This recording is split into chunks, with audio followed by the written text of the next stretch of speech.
One man is being victimized by our own government. One man whom they fear, yet whom millions love. One man who is willing to take the poison arrows of lawfare. One man whose voice has been taken away by a corrupt judge operating in a corrupt system. One man who has been ridiculed and insulted. One man who refused to back down. One man who refused to back down. One man who refused to back down. One man who stands between us and them. One man that wants to see America protected again. One man who wants to see America prosper again. One man who understands that a man is a man and a woman is a woman. One man who understands and protects the blessing of life. One man who wants to restore American exceptionalism. One man who once again wants to make America that shining city on a hill for all to see. A place where all the people of the world glowingly set their eyes upon. America. One man who unashamedly wants to make America great again. That one man is Donald Trump.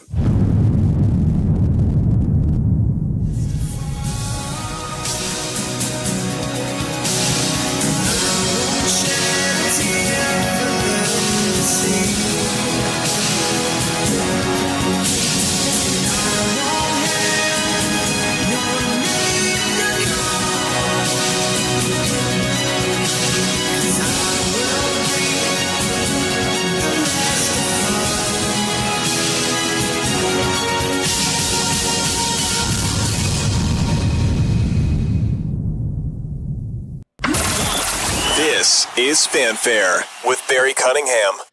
Hey, everybody. We're back again for the second show. Fingers crossed, prayers made. Hope everything goes okay.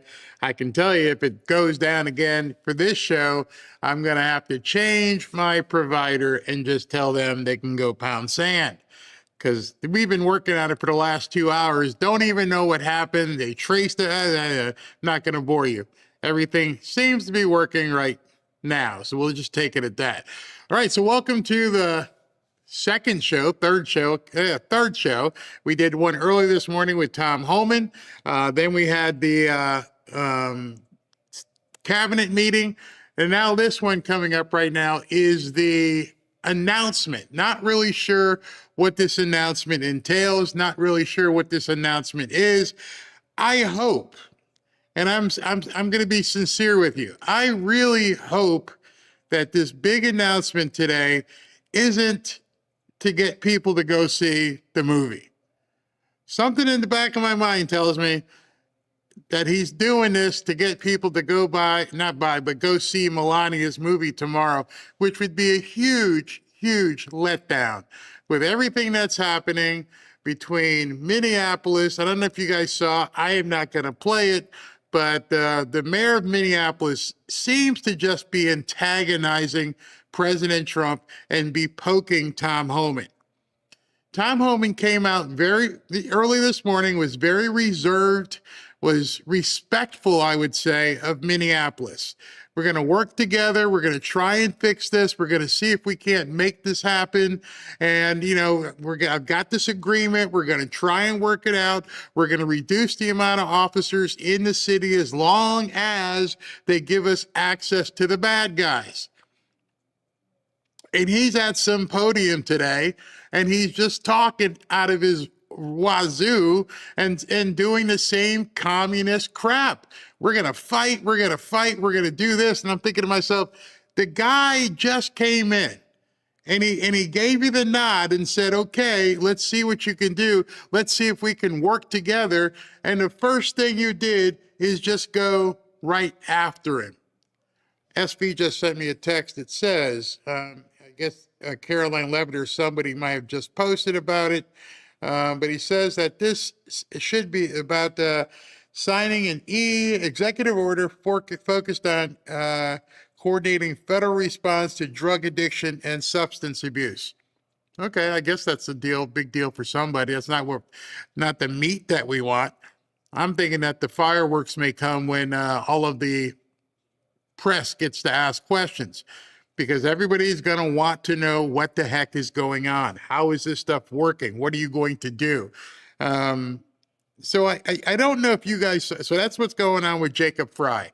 Jacob Fry has decided he is not going to bow down or even try to work with Tom Homan, at least not publicly.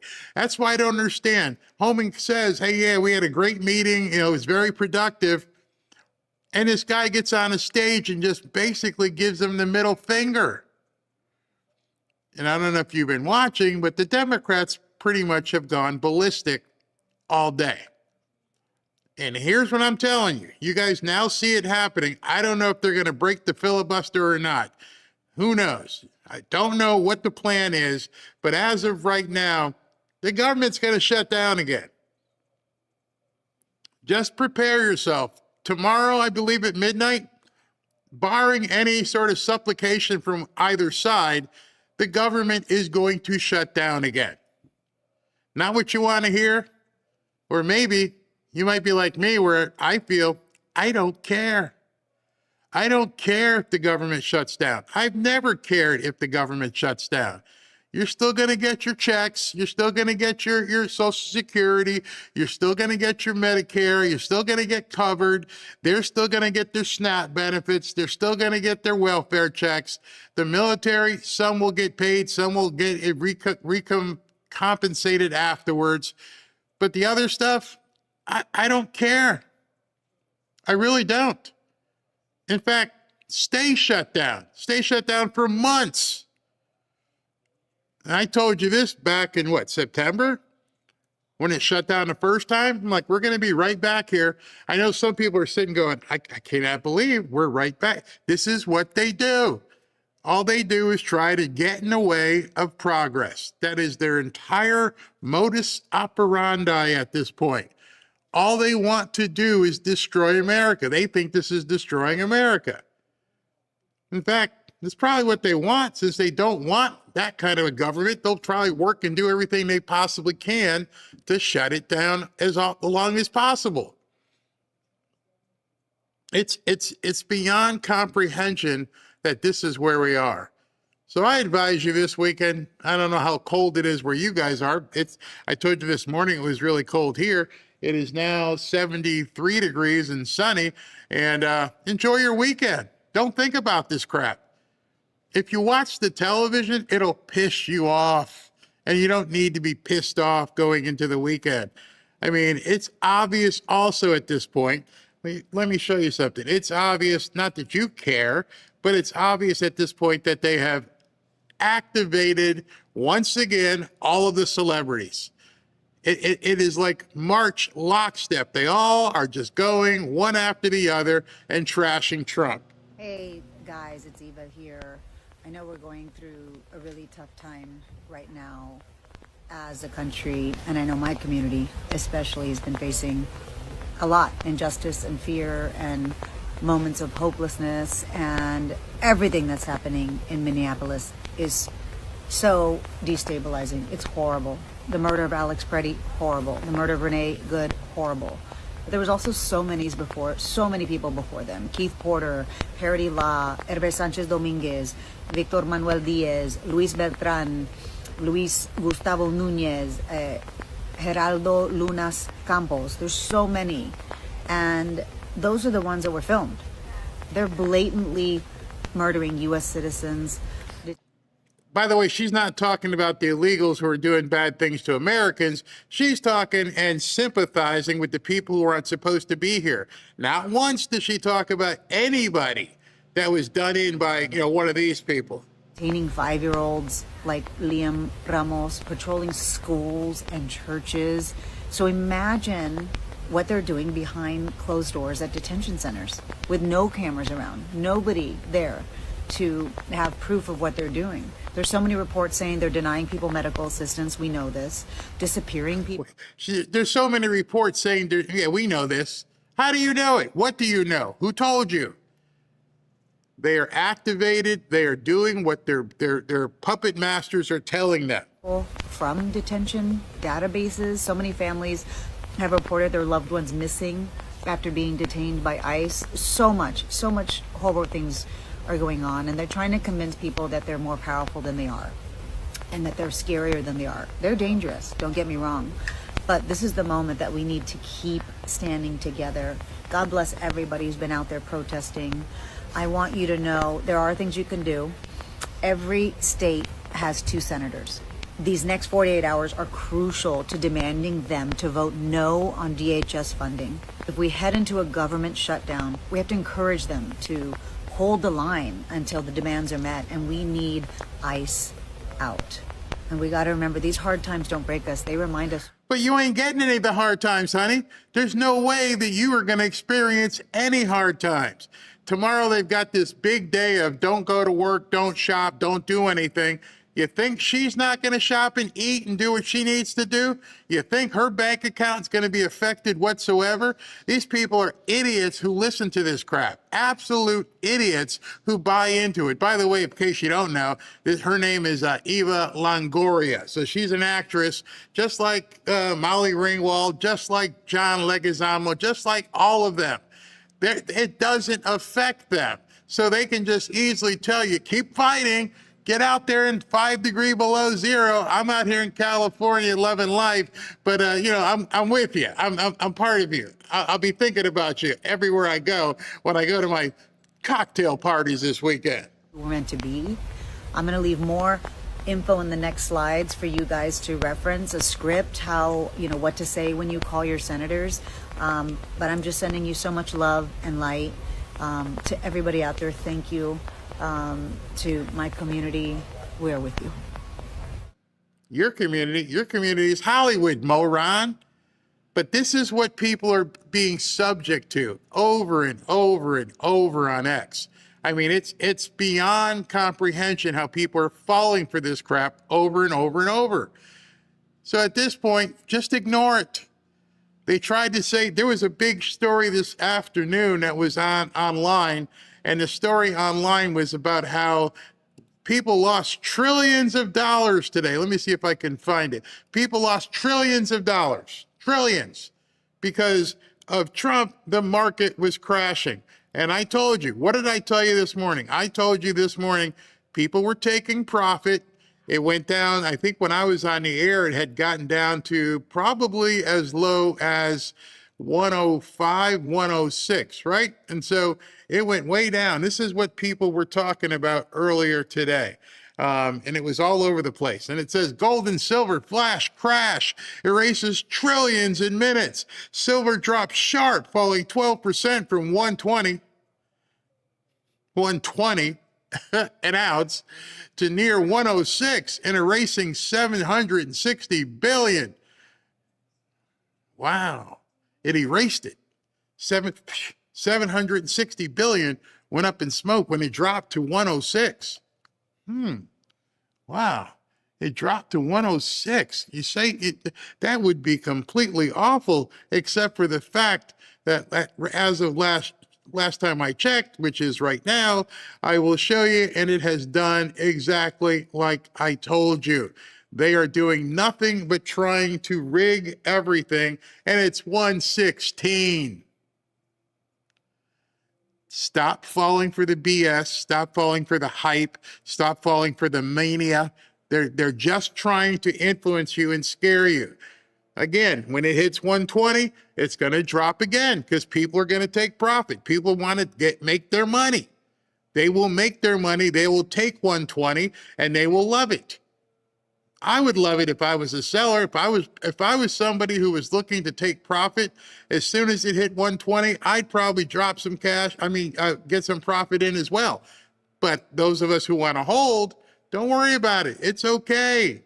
It's boom, it's going to come back. And then over the weekend, they're going to manipulate and try to hit it again. And then all of a sudden, it'll be back to where it was this time. It's a game. You just have to be able to recognize that game. So it's 4:45. President Trump has not come out as of yet. Obviously, as soon as he does come out, we will have it. Like I said, I don't know what the announcement is about, but real quick, let me tell you about the sponsor for today's show. And it's today's sponsor is, let me see here. It's Juvenon.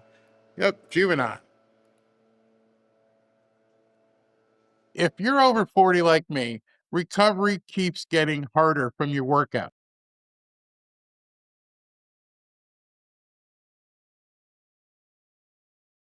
And trying to get everything fixed. And sometimes when you try to fix everything, you don't do it the right way. And this is what happens. So I had it all set to go and not sure what the hell happened.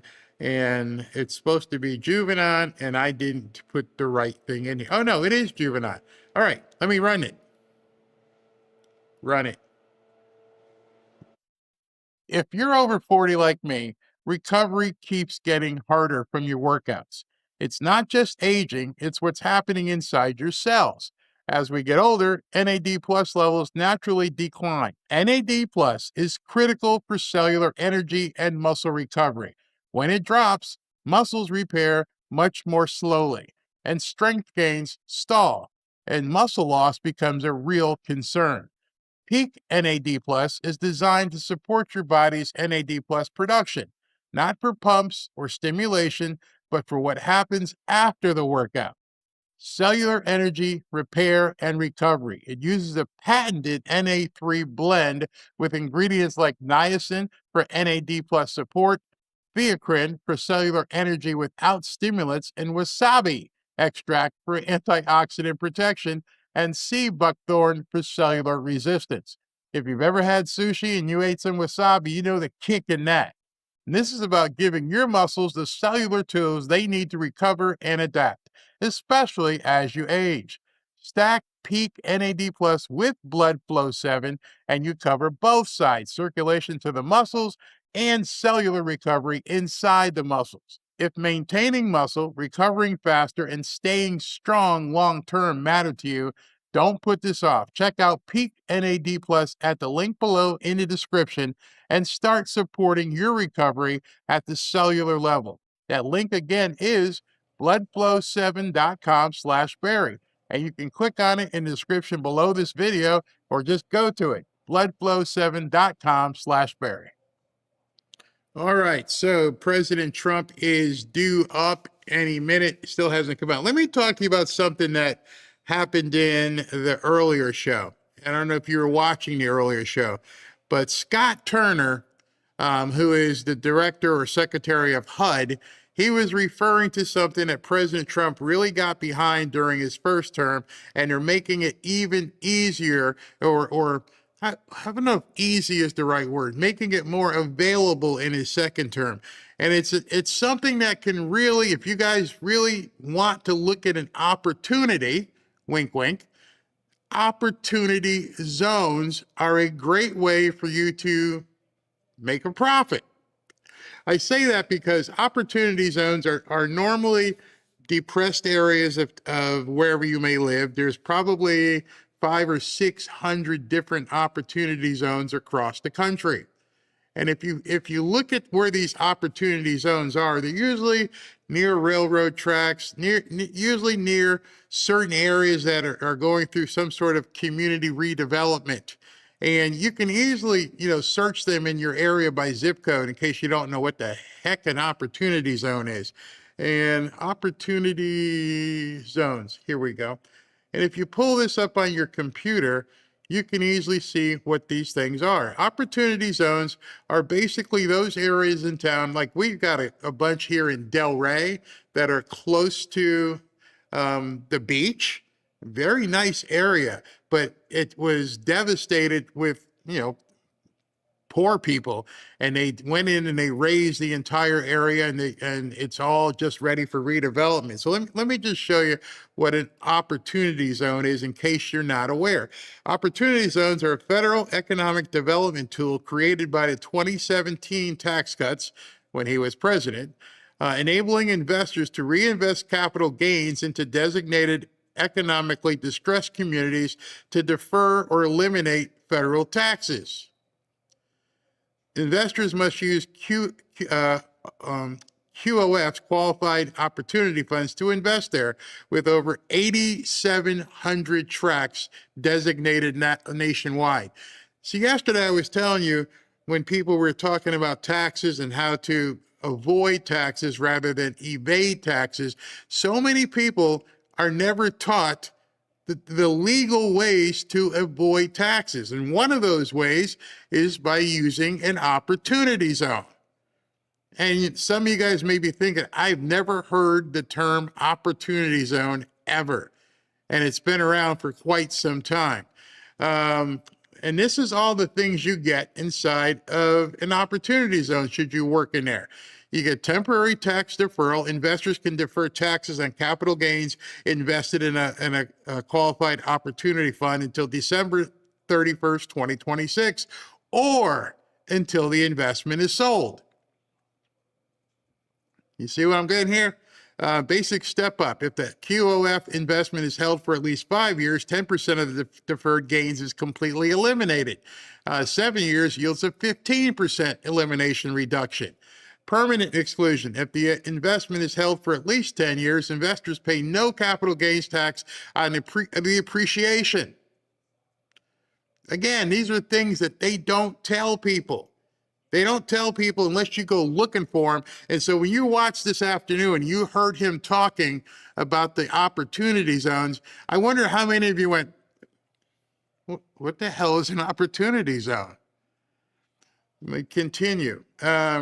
Funds can be invested in real estate, infrastructure, or operating businesses within the zone.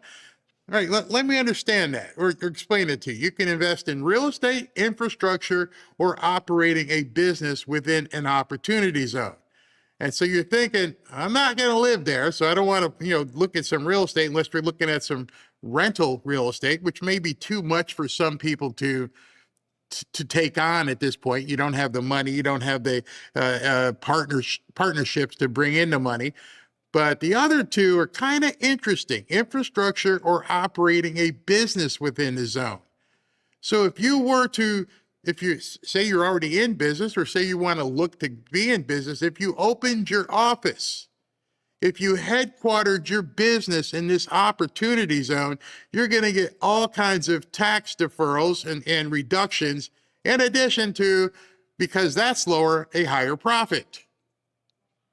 I hope I'm not way over people's head. It just gave me an opportunity to talk about it because he's not on stage yet. So I figured this would be something I could relate to you guys so you would understand. Let's continue all the different things that you get. Program permanence. The One Big Beautiful Bill Act of 2025 made the Opportunity Zone program a permanent part of the code. So it's going to be there. The Democrats can't take it away. Did you know that? Come on, be honest. Did you know that? Probably not.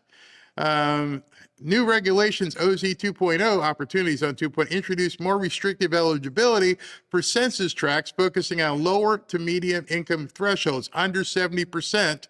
And starting January 1st, 2027, new zones will be designated every 10 years. I told you stories that when my father first got into construction, one of the things he did, he partnered with somebody with money, and he got into renovating apartment buildings and structures. They weren't called opportunity zones back then. They were just in the hood. But now with an opportunity zone, if you did that same business and you renovated properties or created business or helped businesses in opportunity zones, or you headquartered a business in an opportunity zone, you are going to get all kinds of tax benefits. I don't know. Some of you guys might look at this stuff and go, I never knew. Then there's one's called a rural focus. The legislation now emphasizes QROs funds as well. New rules, and it goes through the entire thing where, you can basically what you get. Oh, by the way, did I tell you they give you free money? They give out money for people who are willing to invest in these areas. And it's not really hard to qualify and get this money. The other thing you heard earlier was Kelly Loeffler talking about how they've given out so much money from the SBA. My main reason for bringing this up is because some of you will hear this stuff during a conference or a cabinet meeting and have no idea what you just heard. You're watching along with everybody. We're chatting. We're having a good time just talking with people. Hey, I see the glad to see you things all the time. But I often wonder, are you listening to what's being said closely? So when Kelly Loeffler was talking about how she's been able to oversee so many different SBA programs that have been given to people to start things, one of the things I always have an issue with is when I look in a chat and people say, I don't have the money. I'm broke. I don't even know how I'm going to eat next week. And I think to myself, can I keep showing people more opportunity? No pun intended. Can I keep showing you how even if you don't think, and I know you're being facetious, I doubt many of you don't know what you're going to eat tomorrow. But I understand there's many people on a fixed income. What did you used to do before you retired? What did you do before you relied on Social Security? You probably had a job. You probably worked at that job for quite some time. You probably were kind of efficient or proficient at that job. Some of you may be on retirement but have an IRA because you retired and you're no longer working. What if you took those same skills that you used to do and said to, hey, honey, what do you think if we open an XYZ business? And your wife will like, I'm retired. I don't know. I don't think there's any such thing as retired anymore. Retirement to me means I do what I want. Do it when I want. That's what retirement means to me. It doesn't mean just sit around all day and watch TV and watch the stupid news and just wait to die. I'm trying to, with my show, do something different with people, and some people like it and some people don't, but I am never going to be someone who takes his foot off the gas. I am going to make sure that everything on this highway called life, I pass every single exit and I'm looking around to see what happens. You could ask Robin, back in the concert promotion days, I'd be driving and I would see a field or I'd see an empty parking lot. I'm like, Robin, I can do a show over there. Oh, yeah, I could. And I would envision, I'm like, I put the concession stands here, I drop the stage in there, over here is where I would put the power. And I would literally be driving and going, write that number down on that sign. Write the number down, honey. And she's like, I can't take it. Do you ever just relax? No, I am relaxed. I'm very relaxed. I just see some money sitting there that I can make. I know some of you guys are probably thinking, this poor woman, this poor woman, does he ever turn off? No, I sleep hard. When I go to sleep, she's like, man, you just pass out because I just keep going, I do the same thing with Ashley now. Hey, what do you think about this? We had some conversations today about another sponsor.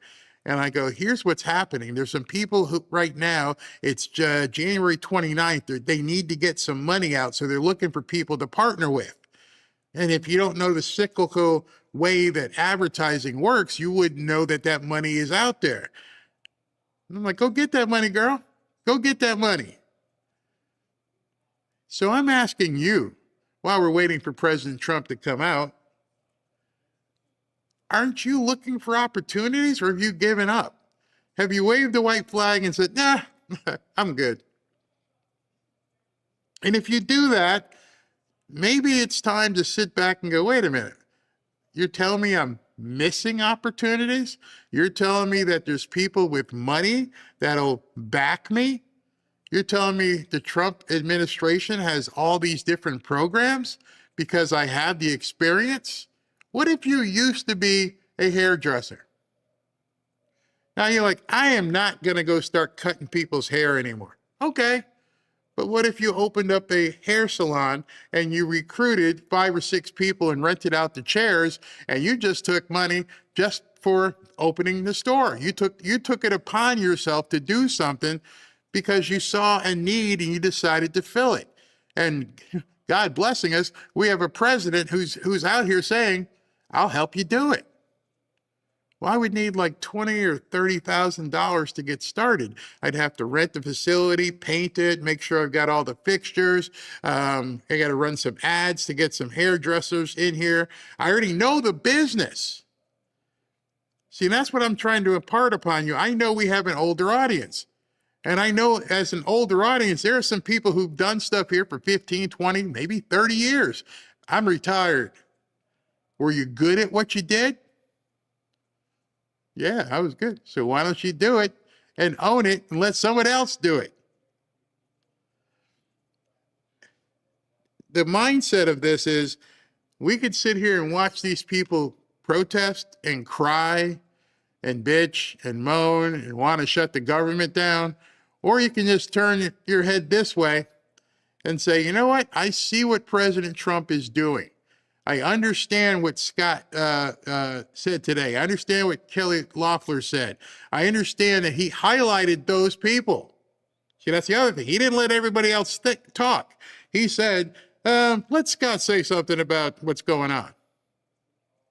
And Scott did. I wrote it down.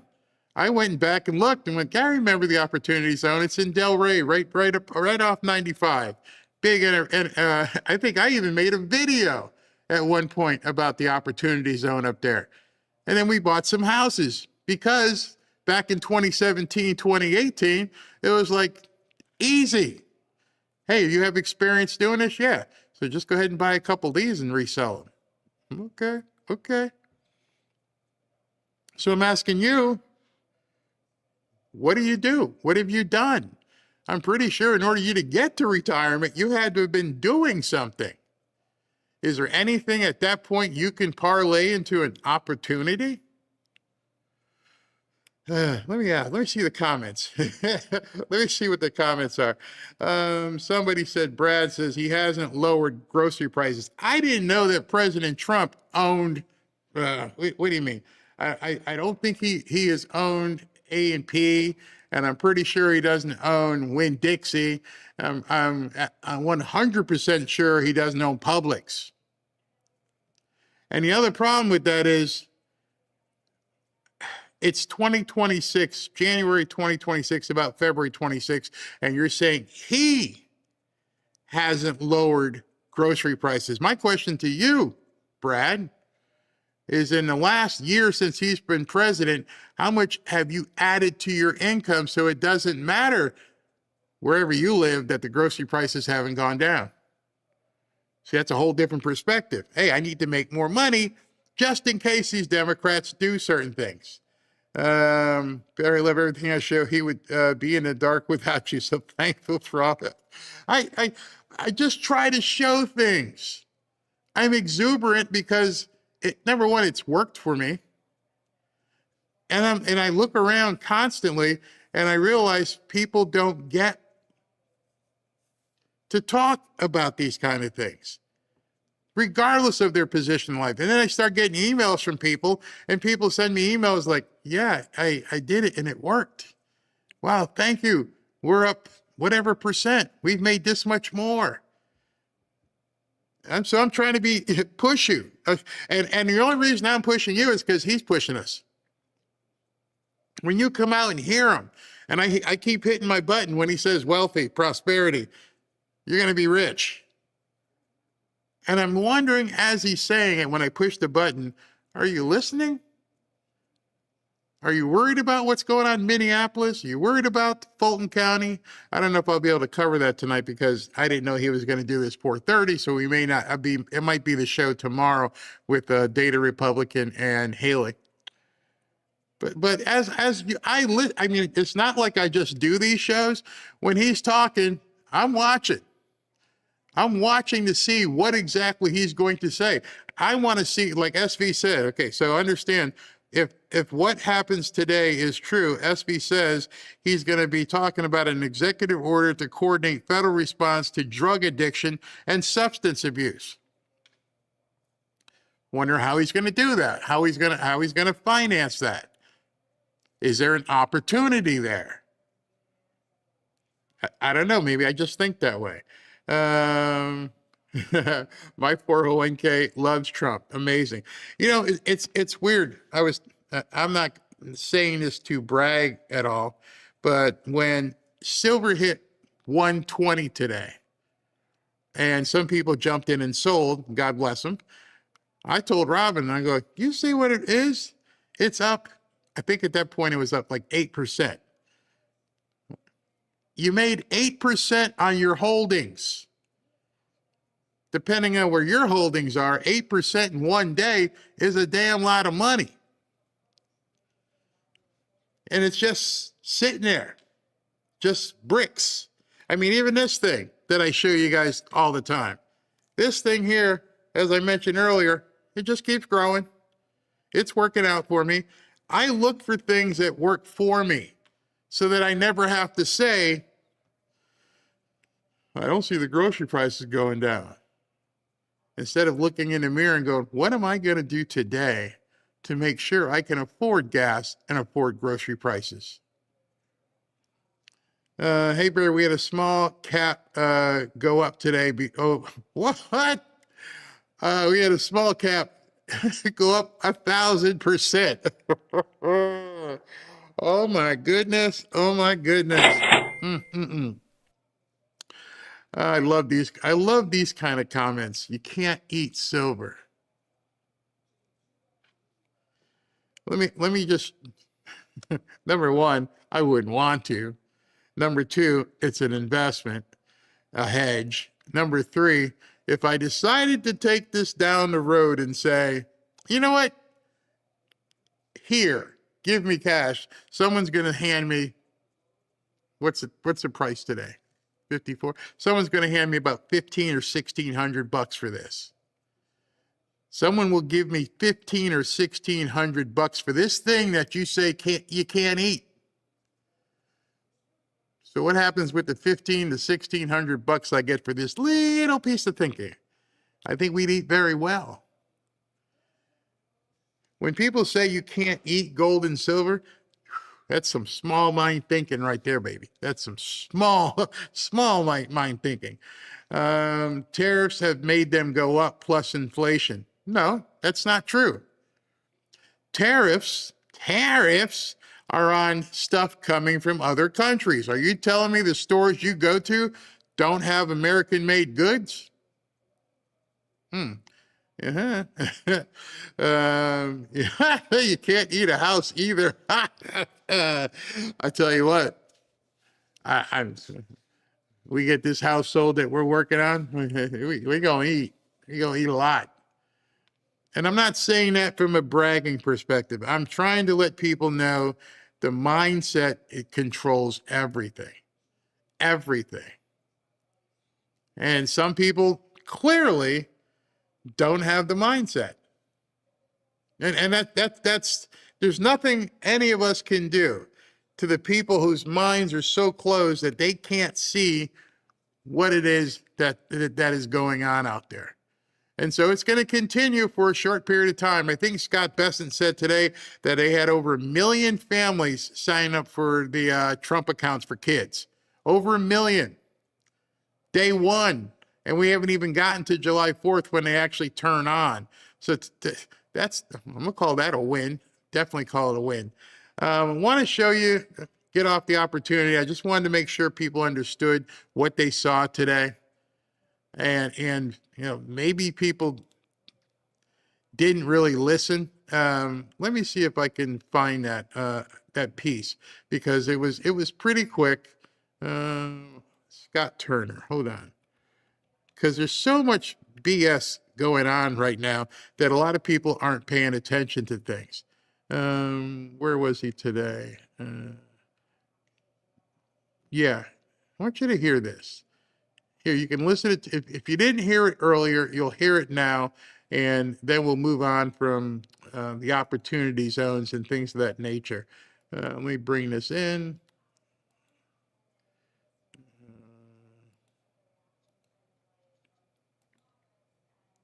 Okay, here we go.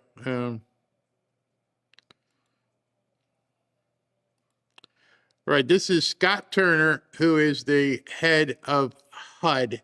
In case you haven't heard this today. Scott, if you could just expand quickly on that. Yes, sir. You did allude to when we first came in, sir. You know, our fiscal house in America was a mess, but because of your economic policies, the economy is thriving. And I do have some good news to share. As you said, you know, good news. I hope this will make the interest rates continue to go down. But because of your policies, sir, home sales in December, they rose sharply to their strongest pace in 3 years. A lot of people, when we first came in particular young people, were concerned and asking the question whether they would ever be able to afford to buy a house in America, which is the American dream. The 30-year fixed mortgage rate dipped to a multi-year lows, driving monthly payments down for the 2 years at the lowest levels. So more people can get a mortgage now, more families can be able to afford to get a home and achieve the American dream. At HUD last year, we helped and supported over 1 million people through FHA and Ginnie Mae to be able to buy a home. 500,000 of those were first-time home buyers, and hundreds of thousands of our veterans we supported. And so that's good news that millions of people in our country are now beginning to buy homes. So if you're looking to buy something, and I'll get off this, FHA, I hope you guys know the terms and what you can do with FHA mortgages. Only 3% down, and that 3% can be gifted as well.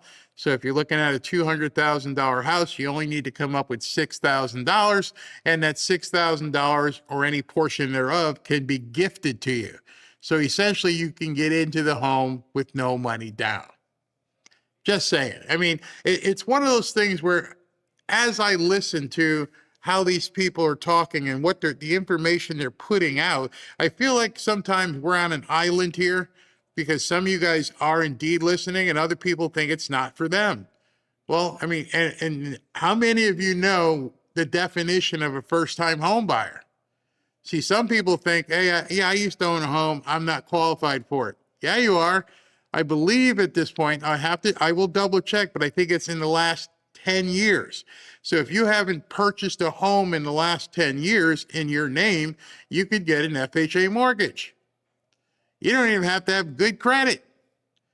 I mean, literally, they can put you in a home with 3% down that can be gifted with a credit score like 550. So I don't understand what these kids are talking about, that they can't buy property. That doesn't make any sense. All right, let me tell you what President Trump had been posted today. It says, I had a very productive telephone conversation with President Claudia Sheinbaum of Mexico. It went extremely well for both countries. Much of it was focused on the border, stopping drug trafficking and trade. We will be speaking again soon and ultimately setting up meetings in our respective countries. Mexico has a wonderful and highly intelligent leader. They should be very happy about that. President Donald J. Trump. Have you ever been noticing that his posts about people are kind of flowery? Oh, we had a great call. And it seems like the people on the other end of the call don't know that they were great calls, because Tim Waltz and Jacob Fry are out there trying to dust up any kind of more protest. We can't go this way. We got to get rid of everybody. I thought you guys had a great call. See, I think we need to start looking at the fact of, how do you define a great call? Who exactly is it, and why is it a great call? Is it a great call for him? Us? Don't know. Then he had posted this as well, and this was from yesterday about Jerome Powell. No, it wasn't yesterday. I'm sorry. This was today at 7:54 a.m. Jerome "Too Late" Powell again refused to cut interest rates, even though he has absolutely no reason to keep them so high. He is hurting our country and its national security. We should have a substantially lower rate now that even this moron admits inflation is no longer a problem or a threat. He is costing America hundreds of billions of dollars a year in totally unnecessary and uncalled for interest expense. Because of the vast amounts of money flowing into our country because of tariffs, we should be paying the lowest interest rate of any country in the world. Most of these countries are low rate interest paying cash machines, thought of as elegant, elegant,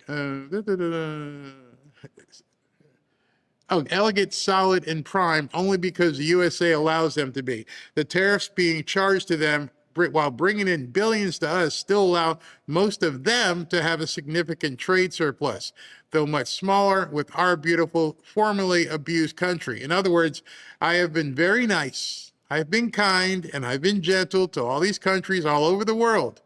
With a mere flip of the pen, billions more would come into the USA. So let me pause there. What was he saying? Am I going to have to up the tariffs? Because you're not playing ball, I might have to up the tariffs on each country. With a mere flip of the pen, I could be bringing in even more money into this country. So he's letting them know, and he's letting these other countries know, I might have to raise your tariffs. Excuse me. And these countries would have to go back to making money the old-fashioned way, not on the back of America. And I hope they all appreciate, although many don't, what our great country has done for them. The Fed should substantially lower interest rates now. Now. Tariffs have made America strong and powerful again, far stronger and more powerful than any other nation. Commensurate with this strength, both financial and otherwise, we should be paying lower interest rates than any other country in the world. Thank you for your attention to this matter, President Donald J. Trump. That was loaded. If you haven't seen that, understand that's loaded. One, if I don't get something done here soon, I'm going to raise the tariffs on these other countries again, and they're not going to be happy about it. But at the same token, they don't have much to say because we control the finance. And we got the other stuff too. That was in his last statement there, commensurate with the strength, both financial and otherwise. The guy writes so well, or whoever's writing things for him, is he can say things that are very, very pointed, and he's giving a message to certain people he wants to hear, he thinks needs to hear it. Unfortunately, everything you see in the media and everything you see what the Democrat politicians are doing is trying to keep people away. It's like three-card Monte. Which one is, where is it? Where's the thing I've got? Because they don't want you focused on what's really happening. Now, I didn't want to go into the Georgia thing because there's a whole lot of stuff. I mean, it'd probably take me 2 hours to go through all the Georgia stuff, but suffice it to say, let me just, can I outline something for you? And it'll probably bring things a little bit together for you. Some people aren't remembering. Let me work backwards first. Yesterday, when they did the raid in Georgia, and the person who was running the operation was Tulsi Gabbard. Why do you think Tulsi Gabbard, a spook of sorts, was the one running the raid? It's to me, it's something that people completely overlooked, and it's the most important signal for you to focus on. Pam Bondi wasn't running the raid. Kash Patel wasn't running the raid. Tulsi Gabbard was running the raid. So immediately that should tell you it's in the spook realm. Spook meaning spies, things of that nature. Meaning international, foreign involvement, foreign interference in our elections. That's the first thing that should have blinked off on you. The second thing that you should have thought of was you should have gone back to a date not too long ago. That date was January 3rd. On January 3rd was the raid in Venezuela where they went in and plucked out Maduro. So Maduro is brought all the way here to the United States.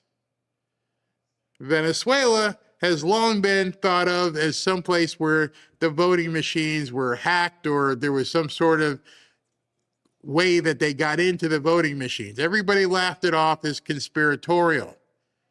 But January 3rd, he was brought here. Then you don't see many people talking about it on the news. What happened shortly after Maduro was brought here? Let me see how many people in the chat might know that. How many people know what happened very shortly after Maduro was captured? That has obviously, I think, a big tie in here. And nobody's seeing it yet. Nobody's saying it. I'll tell you. On January 12th, I told you that not one, but two grand juries were opened down here in South Florida. There was a grand jury in Fort Pierce and another one in Fort Lauderdale. Been secret. Nobody has talked about what these two grand juries did. January 3rd, Maduro comes into town. January 12th, we get two grand juries that get opened.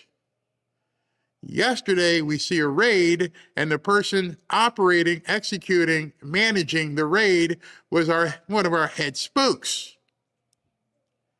And then you heard all over, everywhere, oh, this is awful. They're trying to relitigate everything. All the judges and everybody said there was nothing there. But they left out one part. They left out a big part. They had a warrant signed by a judge. In order for the warrant to be signed, they had to have said, this is what we have.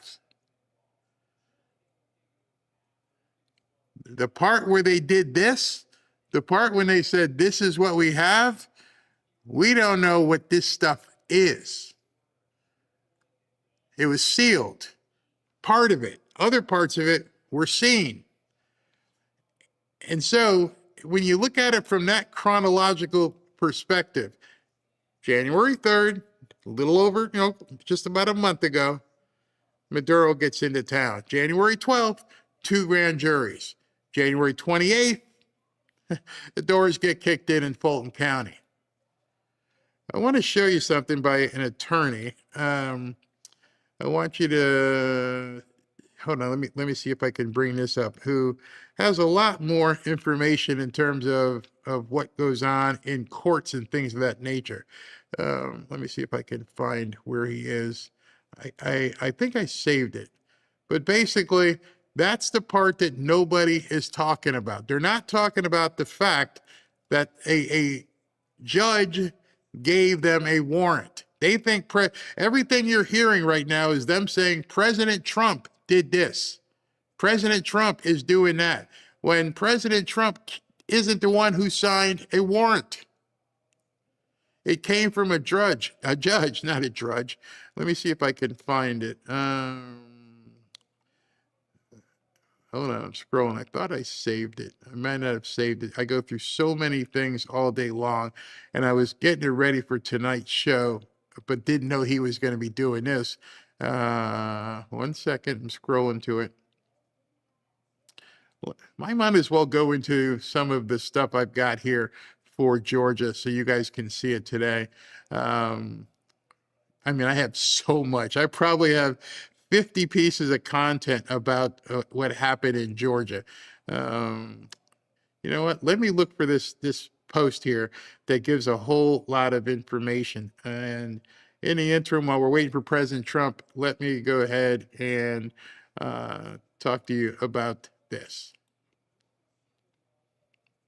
When you're younger, one thing people never tell you about is chronic pain. Because when we're younger, we don't think about chronic pain. And then when we get older, all the stuff we did when we were younger begins feeling it in our bones, our knees, our backs. It doesn't just hurt your body. It steals your sleep. It can ruin your mood. It can ruin patience. It can ruin your life. Some people just can't stand being in constant pain. Big pharma, all they want to do is shove another pill down your throat. Your doctors, just another refill, which becomes just another dependency. But here's the truth. Your body already has its own painkillers. They're called endorphins, and they're designed to shut pain down naturally and make you feel better. The problem, we all endure stress, inflammation, and we age.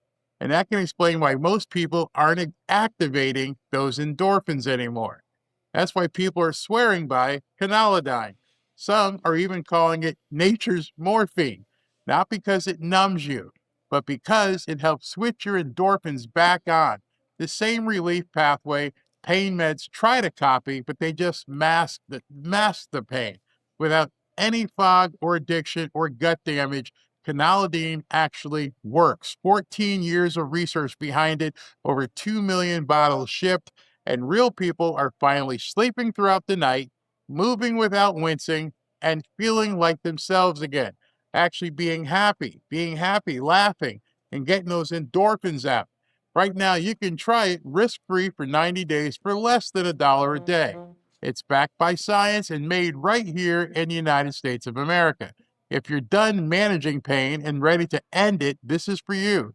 Just look at the link below in the description or go to trykano.com/Barry. trykano.com/Barry, as you can see right there. Once again, that's trykano.com/Barry. Your body already knows how to heal. This just helps it remember. Yeah, it's funny. Well, it's not funny. It's kind of sad. SV just sent me a comment. I'll address it at the end, but I, I'm over people whining and bitching. I'm done with it. Here's the comment. He goes, millennials can't afford houses. Good for you being rich and lucky. And that you have collateral to invest. Was a longtime fan, but you lost me. You lost yourself, bro. Lucky? You can kiss me where the sun don't shine. Lucky. All right. So for the rest of you that want to know stuff, let's get into this. Lucky. That's a good one. All right. So want to tell you about this guy here. It's a shipwreck crew. If you guys want to follow him, he's a pretty good dude. It says here 22 years as a DOJ prosecutor. Now he's being anonymous. He repped 91 January 6 clients. Comments, not legal advice. All right. So this is from Shipwreck Crew, who did a dive on the warrants for the Fulton County election office. He gives a few general observations based on the limited information we have tonight. Search warrants are issued only in criminal cases in federal court. The court, not by Trump. So this is a criminal investigation. All right, let that sink in for the first part. Everything that's happening in Fulton County is based on a criminal investigation. So it's already reached that bar beyond some civil contempt or any of that craziness. It is a criminal investigation. The judge who signed the warrant is a magistrate judge in the Northern District of Georgia. As a general matter, this is important. Don't want to put you too far in the weeds. As a general matter, search warrants must be obtained from a judge in the district where the search is to take place. But the investigation can be located in a different district. Late in 2025, there was a public filing of the intention to impanel a new grand jury in the Southern District of Florida in Fort Pierce Division on January 12, 2026. It's one of the ones I was telling you about. All right, we'll come back to that. President Trump, the feed just came on. Let me just get this in.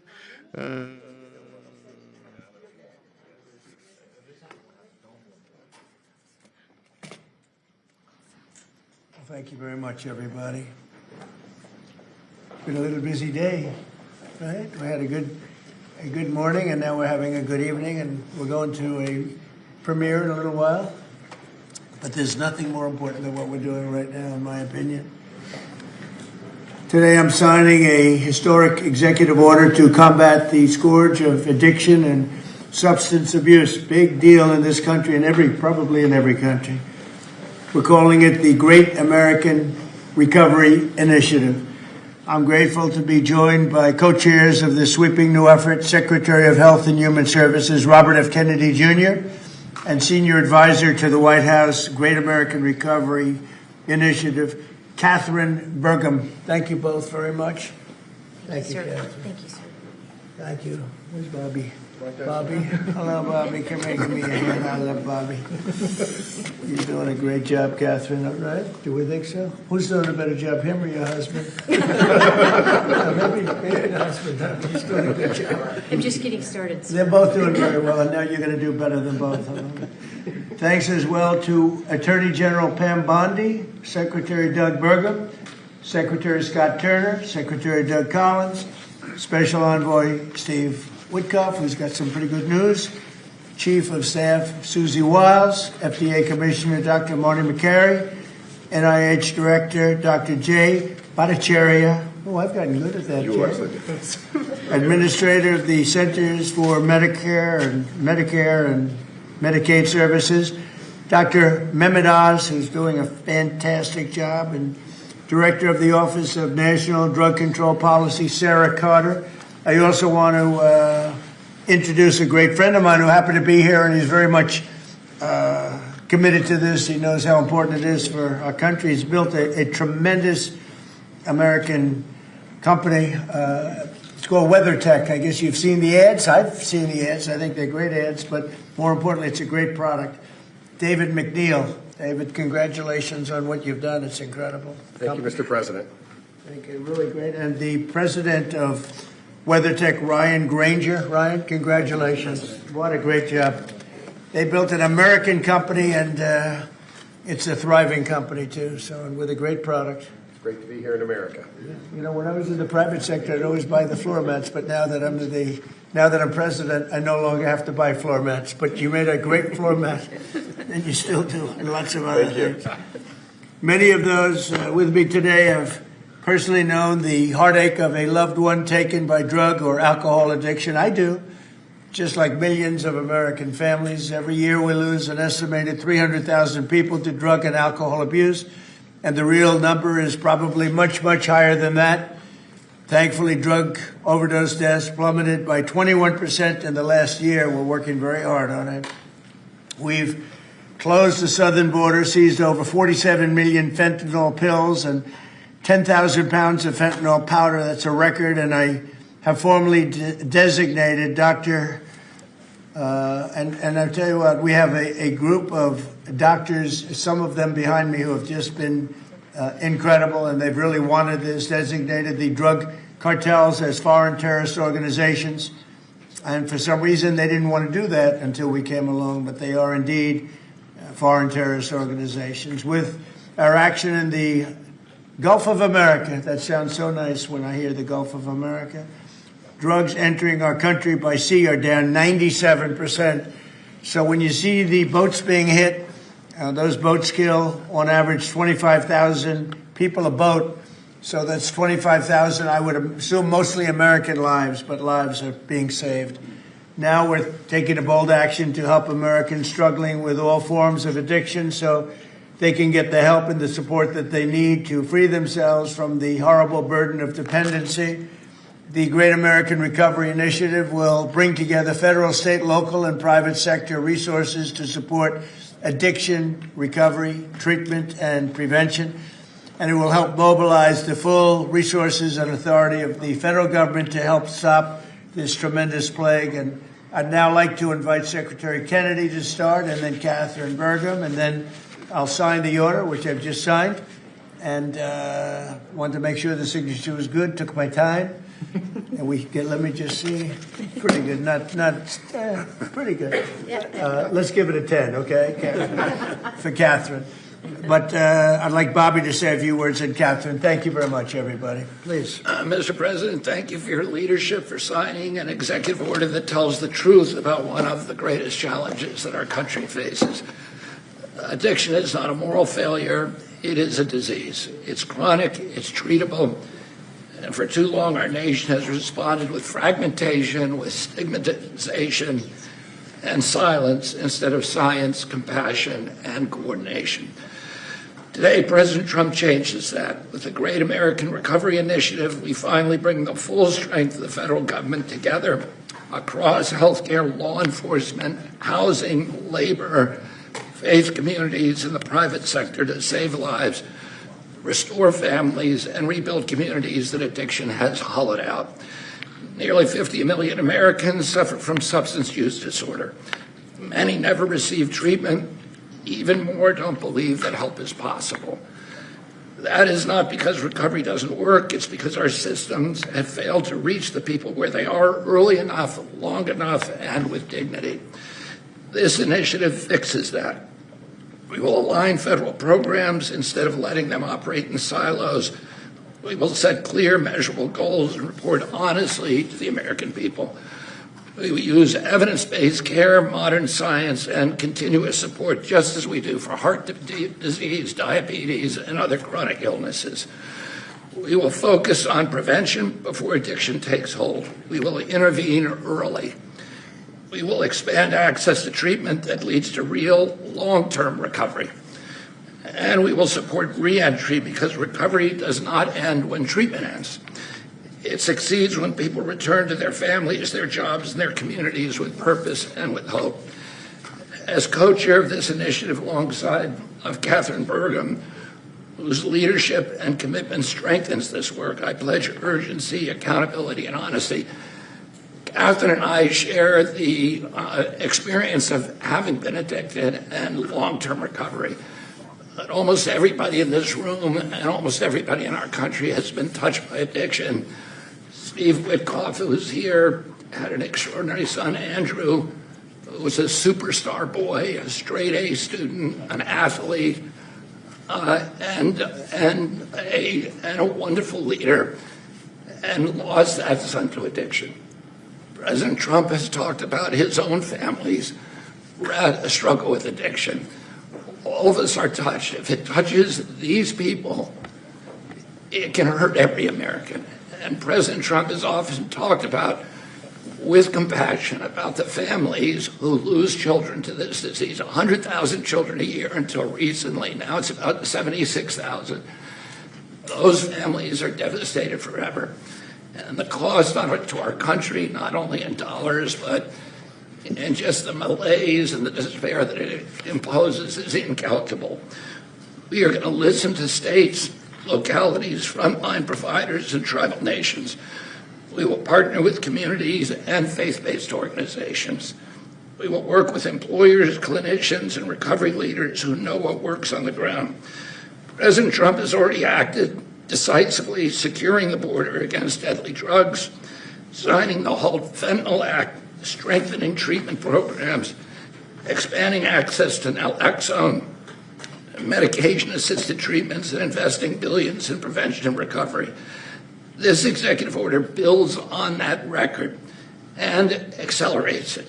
Recovery is not a side issue, it's an economic issue, a workforce issue, a family issue, a national security issue.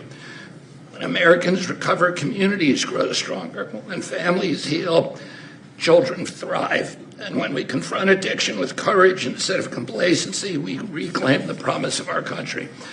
This initiative is about life, it's about responsibility, and it's about building a great American recovery together. With this executive order and with major announcements that I will announce next week, we are taking decisive action to make America healthy again. Thank you. Thank you, Bobby, and great job. And you're doing a fantastic job. He's doing a fantastic job. And I saw his wife yesterday, and she confirmed that he's doing a fantastic job. So she's on your side. You know that. She's great. And Oz, thank you for being here. We appreciate it. Catherine, please, go ahead. Thank you, Mr. President. Thank you so much. Your leadership today, relative to this announcement about the Great American Recovery, is a gift to all Americans who are suffering from the brain disease of addiction. And I also want to thank First Lady Melania Trump for her leadership during your first administration, and now the work she's doing championing youth and children, especially related to foster care, where early trauma and instability are often consequences of the disease of addiction. Addictions touch this administration in real and profound ways. President Trump, you've openly spoke about your brother Fred, who struggled with addiction, shaped your life and your understanding of this disease. And Susie Wiles carries the lived experience of her father, the late, great Pat Summerall, whose recovery journey became a source of hope for millions. Vice President Vance has shared his story of his mother's battle and recovery. And as Secretary Kennedy just said, he brings his own lived experience, proof that recovery is not theoretical, it is possible. These stories matter because they are not isolated. They reflect the reality of the over 190 million Americans, that's half our nation, who are impacted in some way by the disease of addiction. And I am one of them. I started drinking in high school, and I was a blackout drinker from the start. For 20 years I struggled, relapsing constantly starting over, constantly trying to stay sober and failing. I reached a point where I truly did not believe there was one single reason for me to keep living, and I was suicidal at the end of my drinking. One day I was out walking alone. I didn't have faith, I wasn't religious, but something in me said I should ask for help. And out loud to no one, because it was just me, I said, I don't know if anyone is there, but I need help. And that was the day I became sober. 15 years later, I found myself somehow standing in front of people as First Lady of North Dakota, thanks to him. But I was asking people to share their stories openly about addiction so we could eliminate the shame and stigma, so more people would reach out for help and more lives could be saved. And today I'm standing here in this incredibly beautiful Oval Office. And if not for the grace of God, I would not be alive today with over 23 years in recovery.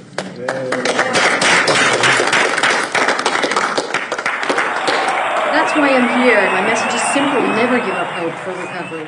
Mr. President, I also want to thank you for allowing me to stand here with you today. I was in this building in 2017 when the administration announced the national response to the opioid crisis. And nearly a decade later, the crisis remains, and in many ways it has grown worse. Not because we lacked compassion, not because we lack effort, but because we never fully aligned our system with the truth. Addiction is not a moral failure. It is not a character flaw, and it's not simply a behavioral issue. Addiction is a lifelong, chronic, relapsing medical disease, as real as diabetes, cancer, and heart disease. And when we fail to treat it as such, we don't treat the disease, and we pay mightily for the consequences. Emergency rooms, jails, foster care, overdose deaths, and broken families. The Great American Recovery changes that. This initiative represents a fundamental shift from reaction to prevention, from fragmentation to coordination, from stigma to science, from short-term fixes to long-term recovery. And for the first time, we're aligning federal leadership across health, justice, labor, housing, veterans, social services, the faith office, and education around one single shared truth. When addiction is treated early and correctly, people recover and families heal. Addiction is a generational disease, and if we don't treat it properly, it repeats from parent to child, from community to community. And when we treat it like a lifelong condition, the condition that it is, we stop that cycle. We save lives, we restore families, we rebuild communities, we return people to dignity, purpose, and productivity. Mr. President, thank you for seeing this moment clearly. With your leadership and the Great American Recovery Initiative, we're establishing a new framework and a new national response to the disease of addiction, including treatment and care that parallels other chronic diseases. With this framework and treatment, recovery is not the exception, it is the expectation. Thank you. Thank you, Darlene.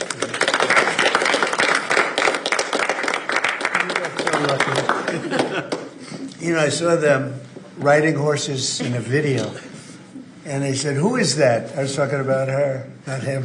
And they explained it. I said, "I'm going to hire him because anybody has somebody like you to be with. It's an amazing tribute, and it's a great couple, amazing couple." And she's very much a part of his big success. He was a fantastic success, as you know, having been one of the most successful business people. And I saw him campaigning, a great governor, two-term governor. He did a fantastic job, North Dakota. And he's done a great job. And I'll tell you what, Catherine's a very big part of it. I see it. It's just really one of the fantastic couples. So I appreciate it. What a beautiful job you've just done. And I'm going to give this to you, and you can figure out what you're going to do with Bobby, you know. But let's have a good picture of the two of them and everyone else. And I'd like to ask Steve Whitcuff also to say a couple of words when we're finished, because he's a very special person who I knew very well, an incredible person. So if you don't mind, Steve, I'll ask you to do that in just a second. All right? Please, Bob.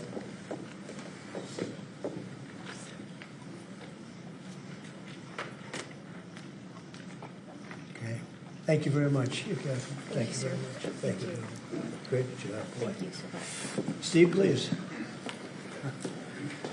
The president is doing the same thing to me now that he did to me in 2017. Do you remember, Catherine? Yeah, we were sitting next to each other. Yeah. Yes.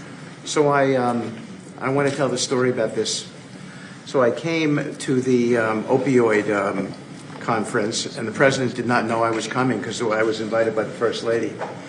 And he leaned over, saw me in the aisle, and he looked at me and he said, "Steve," and then he realized why I was there, because I had lost my son Andrew, and the president was an incredible friend when I lost him. I lived in his building at 502 Park Avenue, and I remember when him and the First Lady came, and I talked about this all the time. And so he took my hand, and he said to me, "Come on up to the stage and tell the world about your boy Andrew." And of course, that was, something that was really meaningful to me, but, and I got through it. And I talk about it all the time. I talked about it on the campaign trail and so forth. He is a very special man. And he's begun and led the fight against opioid addiction and alcoholism. And Catherine, I feel like we sort of bonded from that day. Mm-hmm. And it's just my blessing to work for you, sir. He's a special guy.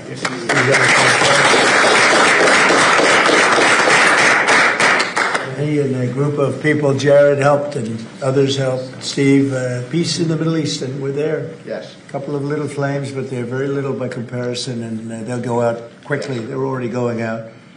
And he's now trying very hard to settle up with Russia and Ukraine, and I think a lot of progress is being made there. And I told that Russia's not doing any shooting for a period of time during this horrendously cold weather. Because of you. So we asked President Putin if they could stop the shooting for a week. They're being hit with proportionately the kind of cold that we're being hit. It's much colder in Ukraine to start off with, but it's really cold now, and he agreed to do that. We appreciated that very much. It's a nasty war. It's a nasty, nasty war. Would anybody else have anything to say? I can say that I am extremely late, but that's okay. Don't worry about me. Would anyone else have anything to say? Doug, you're doing a fantastic job, and we appreciate it. Marty, you are really something special. Everyone's talking about you. Every time, if I don't mention Marty, Bobby always mentions it. So we have a great team. Jay, great. Marty, great. Do you guys want to say something? Thank you. Thank you.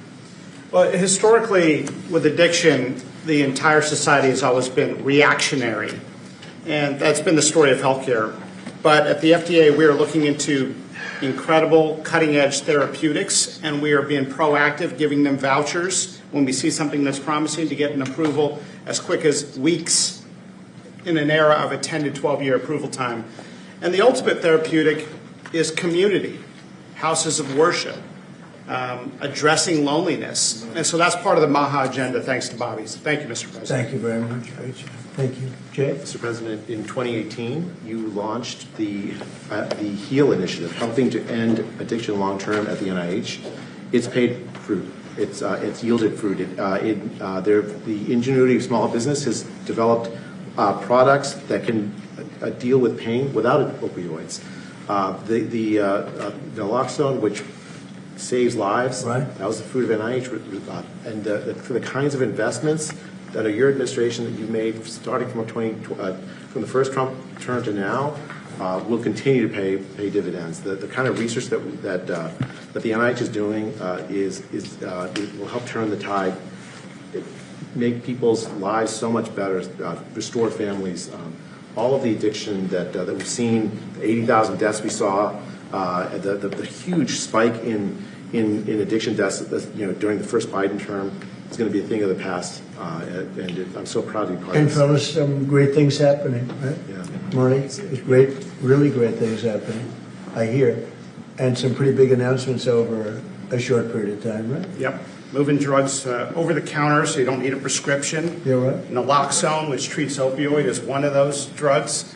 And we're being proactive with synthetic 7-OH, a new opioid that's showing up. And we're working with the DOJ on addressing that because chemists are coming up with new opioids faster than the government has been able to keep up. We're going proactive on these new chemicals. That's great. No, I hear fantastic things. Thank you all very much. We really appreciate it a lot. Thank you, Oz. He's doing a fantastic job. Thank you all very much. I appreciate it. Thank you, please. Thank you. Mr. President, can you respond to the new Fox poll that says people think ICE's tactics are too aggressive? Photographers, reporters, we're done. Thank you. Cameras, we're going. Thank you, press. Thank you, guys. Thank you. Thank you.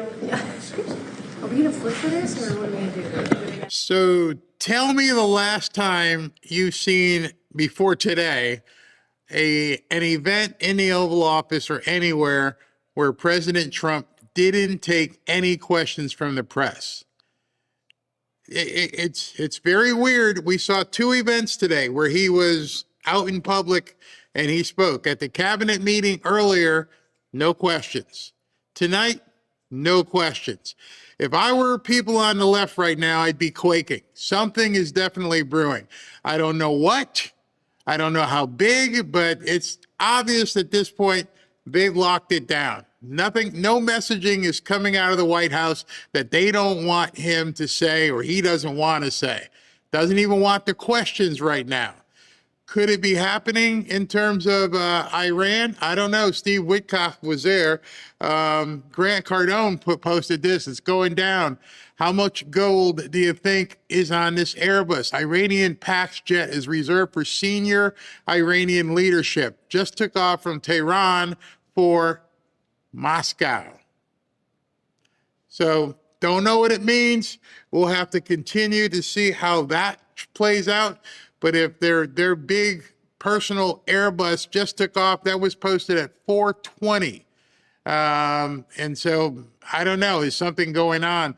And that was verified, whether or not you believe in Grok. It says the Airbus A340-313 is used by Iranian leadership, has a maximum payload capacity of 43 tons.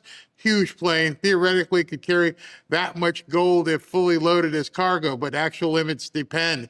But it is the actual plane. All right, so who knows what's going on? Before I close, let me go back to what I was saying. By the way, that was a very touching tribute that Steve Witkoff was talking about. And I just want to wish any of you who have had relatives fall to addiction, lost to addiction. Robin shared a story about her sister. All of these things that people go through with addiction, it's very hard for some of us to even understand if you've never been in those shoes.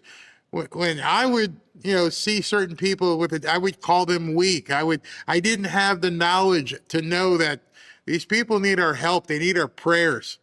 And so it changed me once I started meeting people who fell to addiction.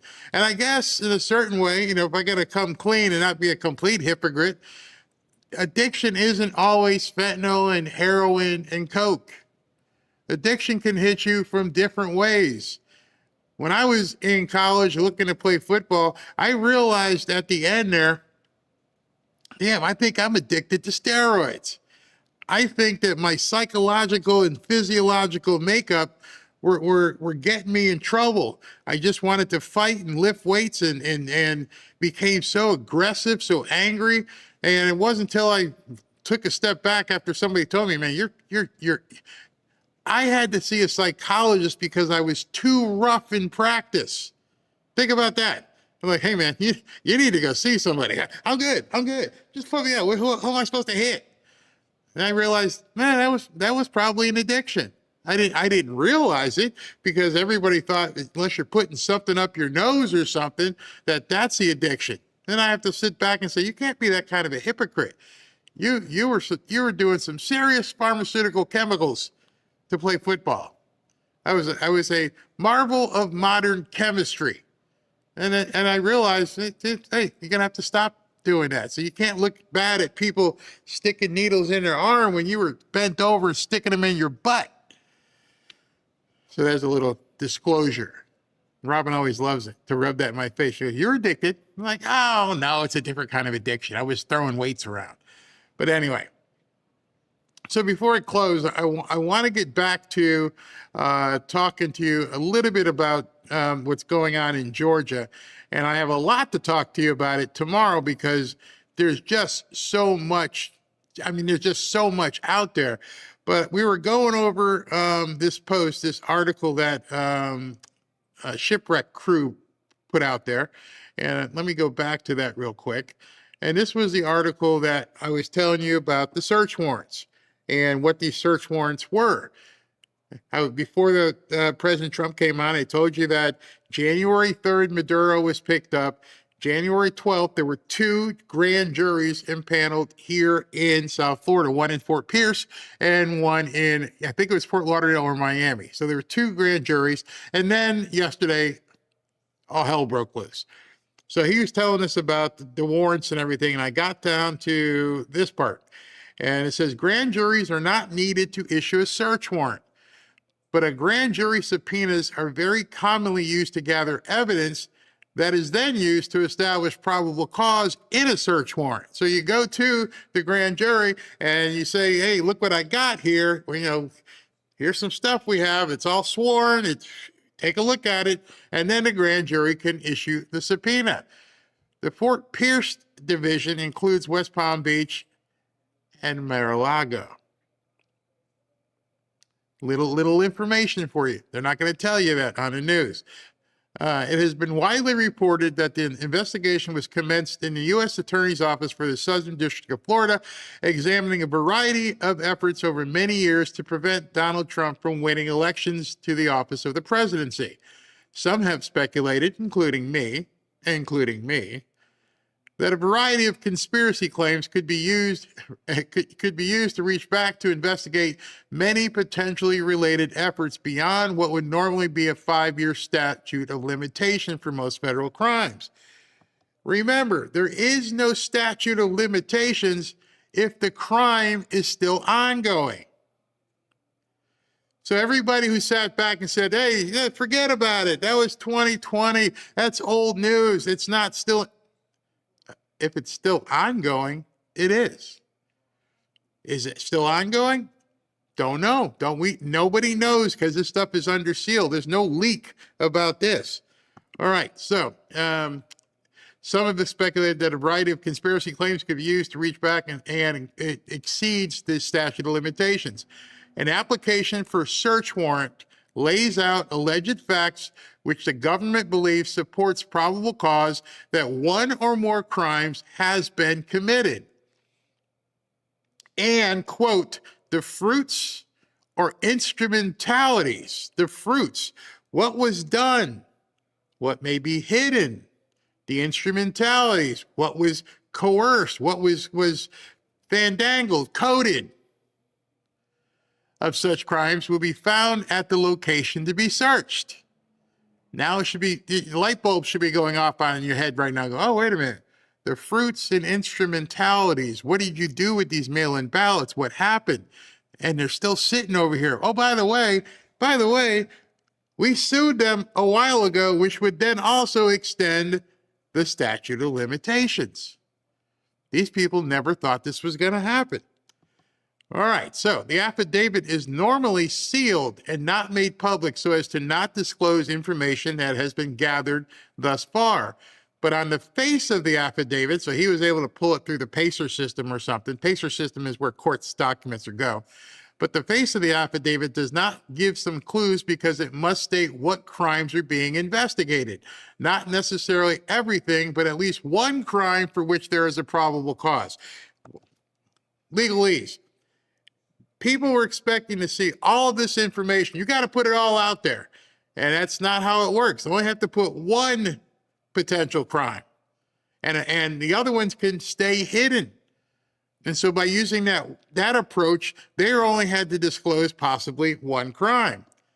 What do we got here? The face of today's warrant, this is yesterday, concludes there is probable cause to believe violations of 2 statutes are established by the affidavit.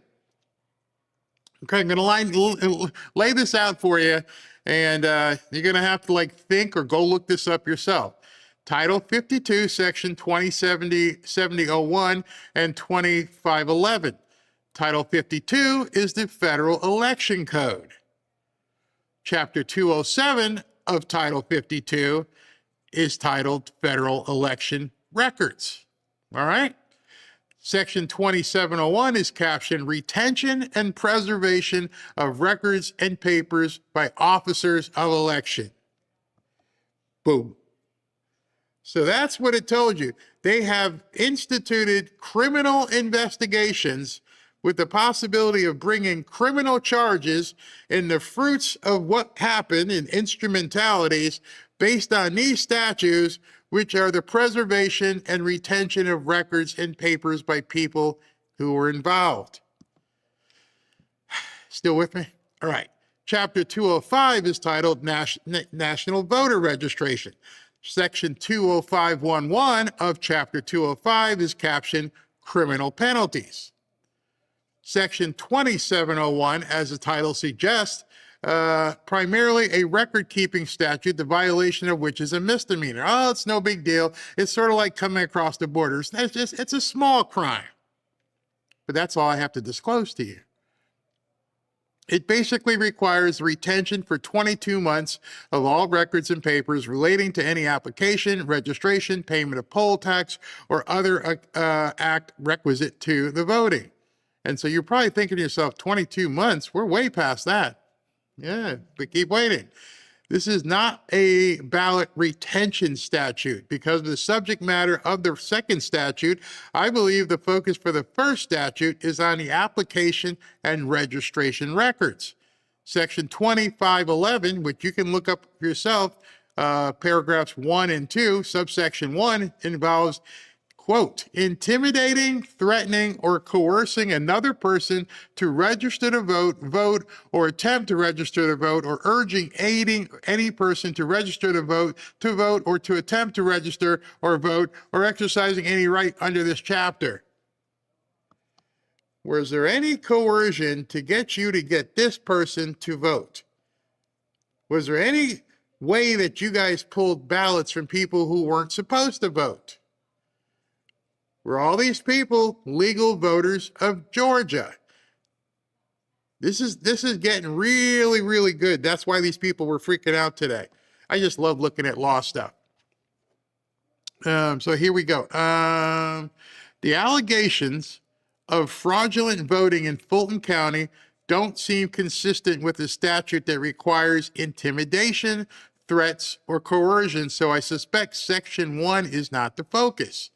But Section 2 is more intriguing. It makes it a crime for any person,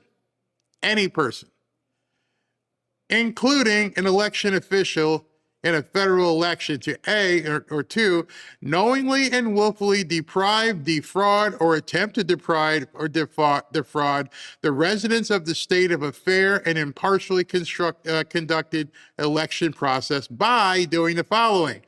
And this is what he put in bold, and this is where the Democrats may get sunk.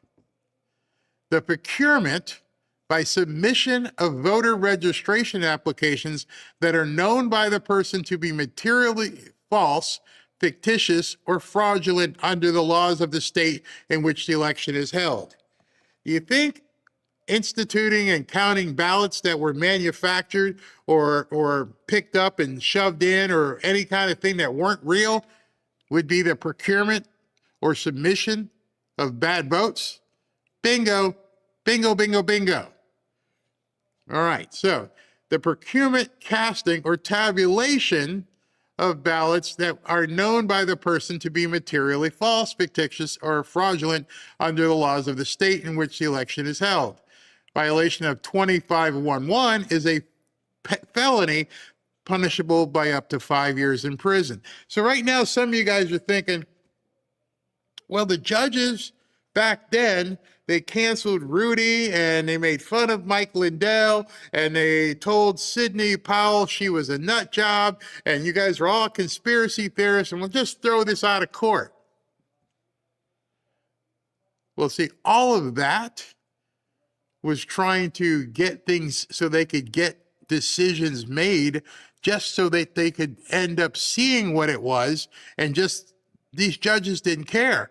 Now this is a whole different thing, and it's criminal. And in order for the one thing that Sidney Powell and Mike Lindell and everybody else that was involved before, they didn't have a grand jury. That's the difference here. Now there's a grand jury. Now it's not a bunch of people who are Trump supporters trying to overturn the election. It's not Rudy, Trump's friend and attorney. It's not Sidney Powell. It's nobody who's trying to just help on Trump's behalf. This is from a grand jury. The teeth on this thing are so much more sharp now. Oh, that and the fact that it was filed in Florida. So let's continue. Hold on, let me stop because this can be quite confusing. And let's see if what people are saying. Apparently a commissioner for Fulton County who is running for secretary said all of this is a MAGA conspiracy. Well, MAGA doesn't run the judge, the grand jury. What you just said is specifically evidence of the fact that they're freaking out because at this point, this is going to be a criminal charge signed off by a judge and a grand jury. So I'm going to proffer something to you guys right now. I'm going to proffer this little bit of tidbit. If the government shuts down, what happens with this case? This is a federal case. Could it be the reason why the Democrats want to shut down the government right now is to shut down this case? All of you need to think at this point, wait a second, why are they pushing right now to shut down? Shut it down, shut it down. Didn't you just shut it down? Oh, we got to shut it down again. But we already got these things funded. Are they using ICE because they know what's coming? Are they using ICE at this point because they need to stop this train that's coming at them? And what's so weird is nobody's talking about it. Nobody. It really is kind of weird when you think about it. Let's continue. As noted in the first statute, the obligation to hold on to the registration records was only 22 months, as I told you. But due to several civil lawsuits filed in the aftermath of the 2020 election, it's likely that Georgia ordered all the counties to not destroy the records. So the fact that there were other lawsuits pending, the order went out to preserve the records, which means they've been sitting in this warehouse that the FBI showed up at yesterday for 6 years. Kind of hard to even imagine it, but that's what he's alleging here. Keep in mind that various lawsuits filed around the time of the election were all dismissed or abandoned on the basis that there was insufficient evidence of outcome determinative fraud or no standing. Remember, you kept hearing that? You have no standing because they weren't criminal. A criminal investigation, however, into fraudulent registrations or fraudulent cast ballots does not require that there be the potential of finding outcome detrimental fraud. You say, I'm amazed. Well, not amazed. There was nobody in place to investigate this on a criminal basis. Merrick Garland wasn't, so it was never going to get investigated. So all the people out there who've been screaming about Pam Bondi's not doing anything, perhaps Pam Bondi was working on something a wee bit more important. You got to wonder at this point, the Panikins, the fake pollsters, everybody, are you guys digging into this, or are you just letting it go? To get the search warrant, the DOJ needed to convince a federal judge there was some evidence of violation of these statutes that we just read. That could be achieved with evidence that registration materials were purposely destroyed earlier than the 22-month requirement. As to Section 2511, that evidence would have to show probable cause to believe that the persons, including Fulton County election officials, procured or submitted materially false voter registration applications. Another document released today was the items to be seized attachment to the warrant. I hope I'm not getting you in the weeds. This is real important. In this document, we learned that the alleged violations took place after October 12th, 2020. Very specific date. It happened after October 12th, 2020, but it doesn't say it happened after the election. It's saying anytime after October 12th. That is an awfully specific date. The actual search warrant and an affidavit has said this took place after October 12th, 2020, which strongly suggests to me that somebody has cooperated and given specific information to the investigators. Can we call it right there? For the specificity of a date to be put in the affidavit, oh, this happened after this date, all indications that we got a bird, we got a Tweety bird, somebody is talking. Now, why would it have taken 6 years for somebody else to talk? Unless, of course, we just got our hands on that person. Unless we just got our hands and this person is like, can I get out of this cell? I got P. Diddy trying to get me some oil. What can we do? Well, talk. If it pans out, maybe we talk. We get something for you. But that's likely what happened. Somebody has become a bird on the wire at this point, and the problem for the Democrats is they have no idea who it is or who they are. Could be more than one person. It had to be information so compelling that the judge said, go. And the fact that, now you tie that together with the fact that the person who executed it wasn't Pam Bondi or Kash Patel. It was Tulsi Gabbard. When you think of it that way, and now you're seeing this, and I'm trying to paint a picture that I have no idea is a Picasso or is it very clear, but somebody is talking, and it just happened to coincide after 6 years with Maduro being placed in custody. And then bam, bam, bam, things started happening. Am I wrong? Maybe. But can you tell me, can you prove to me that I'm not wrong? Can you prove to me that Venezuela wasn't involved? Can you prove to me that Maduro gets snatched out of his bed, gets brought here in the cover of night? They use poop ray guns and they bring him in, and on January 12th, they convene a grand jury, and then on January 28th, they're knocking on doors. I got more coincidences than you would have to say, no, it's not. It says here, continuing, the items to be seized also included all ballots, including absentee ballots, provisional ballots, election day registration ballots, and any ballot that was used to cast a vote that was counted. Think about that.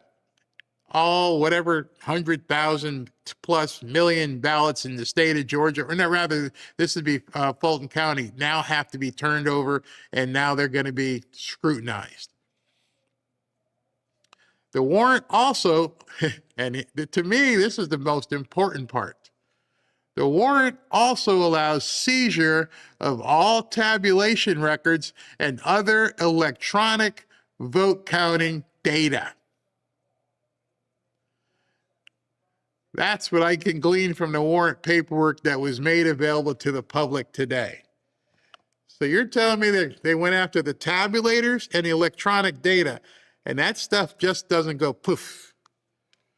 So if they have a stool pigeon, if they have some bird on a wire who right now is talking and telling them, go, it's in that box over there, or here's where you can look in the code, or these people are friggin' toast. The ramifications of what this means at this point, and you cannot lose sight of the fact that it was Tulsi Gabbard in Fulton County. The ramifications of this, now you couple that with the fact that President Trump had 2 events today, and the man who can't stop talking had nothing to say. And it's about to be Friday where he has his most fun. I guess he's going to go see the movie with Melania tonight, but tomorrow's going to be Friday, and who knows what he's got planned for the weekend. I can't wait. I really can't wait, because all of this is happening. And as I've been talking, I keep glancing up on the screen.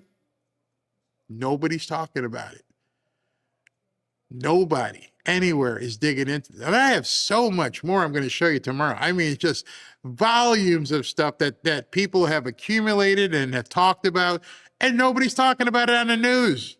They're talking about Minneapolis. I don't give a crap about Minneapolis. Go stand out in the cold and run around. You understand now how that's not important in the overall scheme of what's happening? Let me just give you in closing the importance of this. If this blows open with the search warrant and they find what they're looking for and they can corroborate it that this is what happened, we are in a territory where none of us ever expected we'd be, which is, do you invalidate the presidency? Do you go back and say, this guy was illegitimate, which means everything he signed and everything he did doesn't count? I don't even know how we would adjudicate that. I don't even know how this country could even survive that. Every judge you appointed, Ketanji, you might have to get off the Supreme Court. I mean, just think to yourself the enormity of what we're about to look at. Nobody can comprehend what the hell does this mean. Are we literally going to pull the rug out completely of the Democrat Party? Are we going to see judges, you go, you got to go, you got to go? Are we going to see politicians, John Ossoff, what's his name, Warnock? Are they going to get booted because of what they find out? Is the Senate going to immediately turn to almost a supermajority because we find out all these people have cheated? And we got people worrying about the Epstein files. We're about to see our country turned upside down, and you got panicans and black pillars. Nobody's been arrested. You ain't seen nothing yet. And the ones who were pissed off about Pam Bondi, what do y'all say about Tulsi Gabbard? What do you think she's doing? I can't even imagine what kind of viper's nest we are about to stick our feet into as a country. The comprehension of thinking, wow, they've stolen all this money. There's fraud all across the country. And they faked an election? I don't even know what the remedy is at this point. Then we may see indeed a complete breakdown of society when they're calling it everybody, every actor, every athlete. This is their Waterloo. They've got to go all in. Just think to yourself tonight as you get ready to have dinner, literally think to yourself and say, what happens if you actually get confirmed with the stuff that you've been thinking for 6 years? Many of us have believed for quite some time that they did something weird. Now what happens? What's the punishment? What do we do? I mean, how does it work? It literally is a decision that we have no idea how we can live with. You think the silver market's volatile now? You think the dollar is? What happens if we have to invalidate an entire presidency? Y'all got to think about that. That's absolutely huge. Tulsi being involved is something up. Yeah, absolutely. Absolutely. Row, some heads are gonna roll. And at the same time, all the world stuff that's happening with Iran and us taking over the Western Hemisphere. All of this is happening at the same time. And these idiots are running around in 5 degrees below zero trying to hide newcomers. I think this is it. I think, Deb, you are correct. I think it is the military. Everyone's been wondering, is he doing the Insurrection Act? What is he waiting for? Not yet. We'll need it if you get ready to invalidate an entire presidency. If you go back to 2020 and say everything that happened between 2020 and 2024, we need to take a look at. Oh, that executive order, this, all of it gone. Oh, did you steal your voting? Okay, you're gone, and you're done. And I don't think people are ready for it. I don't think people are ready for it. This is why Rikers and Gitmo was fixed up. Maybe. Very maybe.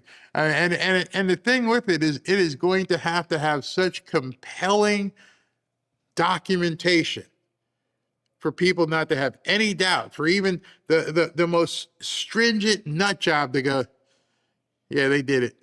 Even then they won't believe it. They still won't believe it when it's presented to them. But if you see Nicolas Maduro walk into a courtroom, you're going to see some private jets, gotta go, gotta get out of here. Yeah, I think so too. I think many of us will be in danger. I think they will go absolutely ballistic. Fern Finland says MAGA is ready for it. So this is it's funny, but I was going to do a show tonight, but with everything happened, I can't do it. So tomorrow when I do this show and I go into like all this stuff, your jaws are going to drop. You're going to think, oh my gosh, oh yeah, I remember. I mean, I'm surprised if they might, who knows, they may tell me I can't do it tomorrow because a lot of this stuff, as you know, many of you who are OG MAGA, you've heard this. You were told you were crazy. You were told, don't believe it. You're conspiracy theorists. We're going to put the ministry of, what's she called, disinformation out there. We're going to block you on Twitter. We're going to block you on Facebook and Instagram. You can't talk about this. Blip, your video's gone. I think one of the big reasons Rumble is out there is because so many of the people who are on Rumble exclusively had to flee because they got booted off of YouTube. Just think of the effort they already tried to do to shut us all up. And now, as people start consuming more of this information, especially with X, and you can't shut us up. And I think the people here in YouTube are starting to feel a little bit, maybe we should let them talk. Because now they have a competitor. You want us all to flee? You want us all to just get out of here because you're afraid of even letting us show what President Trump is saying? They turned off a president. Get off of YouTube, get off of Instagram, get off of Facebook, get off of Twitter. We don't even want you on here. That's how afraid they are. Now, Elon Musk has put Twitter up there, so now we can all talk. And I see these guys getting more lax, and Zuckerberg has become more lax. And the more podcasts that are out there, the more people who are talking about it, they can't turn us all off again. And this is where MAGA is going to have to rise up. But in order to do that, you're really going to have to educate yourself. You're going to have to look into some of those statutes that I was telling you about. So anyway, I want to wrap that for tonight. I'm tired. I want to go have dinner and see my wife and my doggies. So I want you to think about that. Tomorrow we'll dig in deeper. And we've got these people talking about how they're going to chase down, chase down everybody, lock us all up. Been there, done there, took the t-shirt off and burned it. The antics and stuff that they're saying no longer should scare you. Oh, we're going to come after every one of you maggots. We're going to knock on the doors. We're going to make sure that we find out who you are and where you are. I'm right here.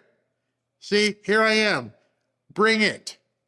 What was her name? Stupid, crazy lady. And I'm going to show you something right now, happened down here in Florida, the second time, that this is something they don't know how to deal with. You saw this this guy here, this registered nurse in Florida, and he said, I will not perform anesthesia for any surgeon or procedure for a maggot. It is my right, it is my ethical oath, and I stand behind my education. I own all of my businesses, and I can refuse anyone. You ain't gonna have to worry about that anymore. The Attorney General of Florida, James Uthmeyer, effective today, Eric Martindale is no longer a registered nurse in Florida. Healthcare is not contingent on political beliefs, and we have zero tolerance for partisans who put politics above their ethical duty to treat patients with the respect and dignity they deserve. Bingo! That's like 2 in a row that happened down here. You think you might want to post one of those videos again? You guys want to keep it? You want some of this? Because down here, at least, they're turning you off. They're revoking your licenses. You don't have to worry about making that decision anymore, bro. You don't have a job. Bye. Imagine having a lucrative business, and because you hate Trump and MAGA so much, you just got torched. Thankfully, you want to put people in danger? And they used to be able to get away with that. So think that the tide has turned, which makes it, at this point, you can be more vocal. You can actually begin talking about some of this stuff. I wanted to show you this to give you an idea of what these nuts are saying out there. Yeah, here, let me play this one for you if I can. Yep, I can download it. Hold on. This is the kind of thing they said they used to be able to do this and get away with it, but not now. Okay, hold on. Let me pull this in.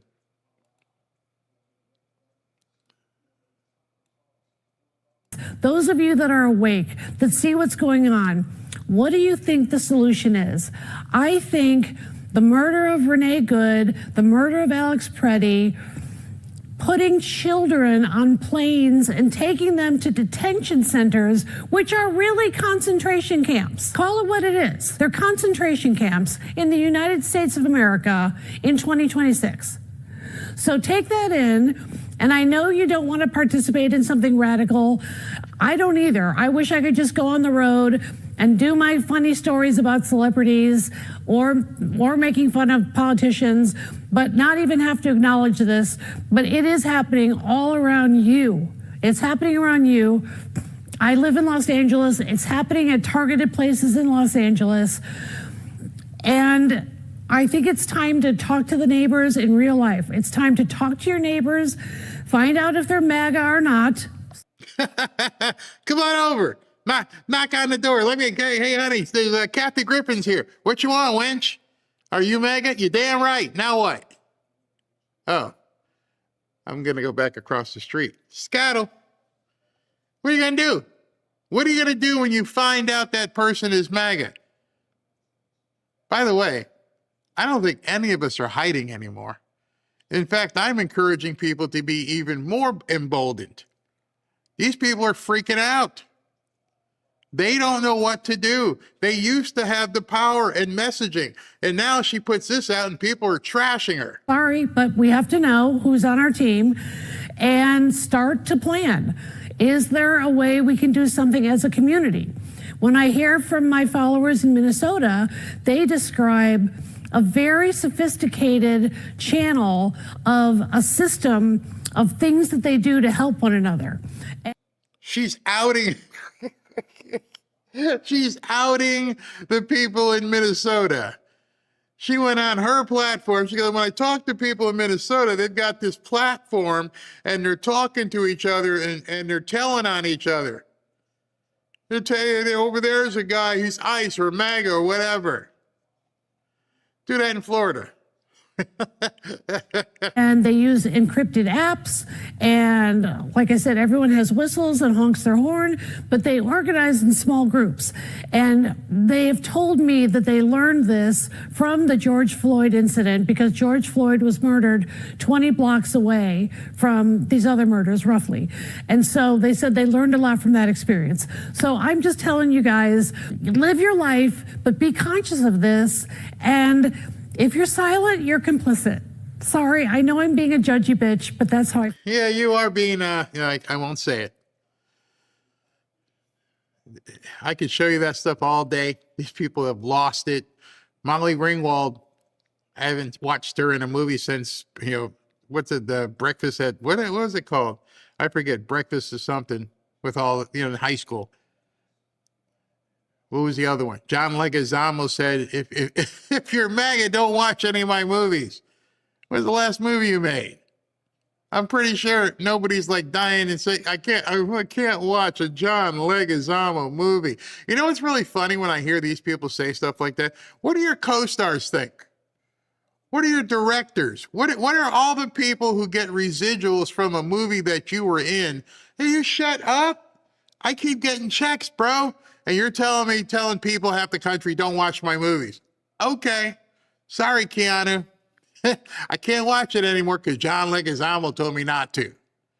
So guess your residual check ain't going to be as big. So speaking of movies, before I close tonight, they're doing a premiere. I believe it's up in Washington. President Trump is going to be there. Oh, they're having the red carpet thing. Let's see here. We must make digital literacy. Oops. We must work with mental health professionals to support. I thought I had it. I guess I don't have it. What was I clicking on? Oh, whatever. I thought it was Melania preview, but I guess my television is probably a couple minutes behind the actual feed. So whatever. All right. Anyway, yeah, he's watching a movie. What was that movie? Breakfast Club. That's what it was. Thank you. Breakfast Club. That was a movie with Molly Ringwald back in the day. I couldn't tell you if she's done another movie ever. Nothing I want to go see. I don't even watch Hollywood movies anymore. We're going to go see Melania. I hope you guys get out there and see Melania. And by the way, I'll tell you how it is. I don't know if we'll go tomorrow or Saturday, but we'll go see Melania. And then I got a special little thing for y'all. So on Sunday show, Sunday about 5 or 6, I'm going to give away a bunch of tickets to people who can't afford to go see Melania. So what you need to do over the next 2 days is find out what theater is near you. So if you enter to win, you can get tickets at that movie theater. So what's going to happen is I'm going to put up a page. The website is just about done. We'll put up a page where you can sign up for a free ticket to Melania. If you get picked, you have to tell me what theater is near you so I can go ahead and get the tickets for you. So we're going to do that. Let's see, I can commit to, I don't know, let's commit to like 100 people get to go see Melania. I mean, you can go at your leisure, so you'll be able to pick when you want to go see. So we'll give out 100 tickets to go see Melania on Sunday. So Ashley and mods, get ready. Actually, it'll be pretty easy because I'm just going to put up a form where you've got to sign up. And we'll take just at random, like we always give other things away. So if you listen to tomorrow's show, I'll put up, I think the website will be done tomorrow, and I can put up the link, and you guys can sign up for free Melania tickets on me, Robin, and Ashley and the mods. Our gift to you. All right, so let me do super chats if there are any here. And again, I don't sell anything. People have asked me, do you sell hats? Nope, I don't sell anything. We've been blessed, and it is my gift to people that come here and spend their time when there's so many other options available to you, especially when the internet gets messed up and everything else. So that's just how we roll here. We just want to make other people happy. And hold on, I'm just getting a super chat window put together. What the heck just happened? All right, let me fix this. I'm gonna have to go ahead and configure this. Give me 90 seconds and I will be back in 90 seconds while I configure super chats. All right, here we go. If you're over 40 like me, recovery keeps getting harder from your workouts. It's not just aging, it's what's happening inside your cells. As we get older, NAD plus levels naturally decline. NAD plus is critical for cellular energy and muscle recovery. When it drops, muscles repair much more slowly, and strength gains stall, and muscle loss becomes a real concern. Peak NAD Plus is designed to support your body's NAD Plus production, not for pumps or stimulation, but for what happens after the workout. Cellular energy, repair, and recovery. It uses a patented Na3 blend with ingredients like niacin for NAD Plus support, theocrine for cellular energy without stimulants, and wasabi extract for antioxidant protection, and sea buckthorn for cellular resistance. If you've ever had sushi and you ate some wasabi, you know the kick in that. And this is about giving your muscles the cellular tools they need to recover and adapt, especially as you age. Stack Peak NAD Plus with Blood Flow 7, and you cover both sides, circulation to the muscles and cellular recovery inside the muscles. If maintaining muscle, recovering faster, and staying strong long-term matter to you, don't put this off. Check out Peak NAD Plus at the link below in the description and start supporting your recovery at the cellular level. That link again is bloodflow7.com/Barry. And you can click on it in the description below this video or just go to it, bloodflow7.com/Barry. All righty. All right, so let me do super chats right now. Make sure the window is available so everybody can see it. Let's roll here. Wait a minute, that first one got buried. Okay, this is from Southern Ninja. Please pray for my cat Butters. He vomited all day yesterday and isn't eating or drinking today. Taking him to the vet tomorrow. Oh, so sorry to hear about your cat. I know our little fur babies. When Midas was sick, I know how you feel. I was beside myself that my little buddy was sick. Kelly says, so I hope everything is good. Kelly, Maduro sang. Yeah, I'm thinking Maduro sang for sure. Native Hustle. Lear wants 10K or higher to buy from them, Barry. That's wild, but I was still willing to buy. Then they said it was too late. No, they didn't. I should direct you back to the interview I did with Kevin, and he tells you, I'm going to have to clip it. So many people say that. I'm going to have to clip it and let you hear how it is that you can buy at a lower buy-in on Lear. But basically, it's go to the website, and if you go to the website, you don't have to have the big minimum. John the Janias just did grok. Got all details you were showing. Then it gave me 8 opportunity zones near me. You the man. We're listening. You can't save everybody. Forget about it. Keep it coming. I will. That's the kind of stuff that I take as a little mainlining stuff. There is like, yeah, when you go in and find those opportunity zones around you, you're gonna be shocked. All the opportunity that's available in the opportunity zone. Mark. Yeah, Mark. Hey, Barry, retired at 55. Good for you. Got a summer job at Jones Beach Theater. Get paid to see concerts. The money I make pays for my Dolphins tickets. Like you said, I do what I want to do. Thanks for all that you do. Exactly. Jones Beach is an amphitheater. I believe Long Island. I think that's where that is. Wait a minute. They're going to show the red carpet at the premiere, so I'll show that when it comes out. It's supposed to come up soon here. Remember the red carpet they did at the what was it? The Kennedy Center Honors. So it looks like they're going to do a red carpet at Melania tonight. So hold on, don't go anywhere.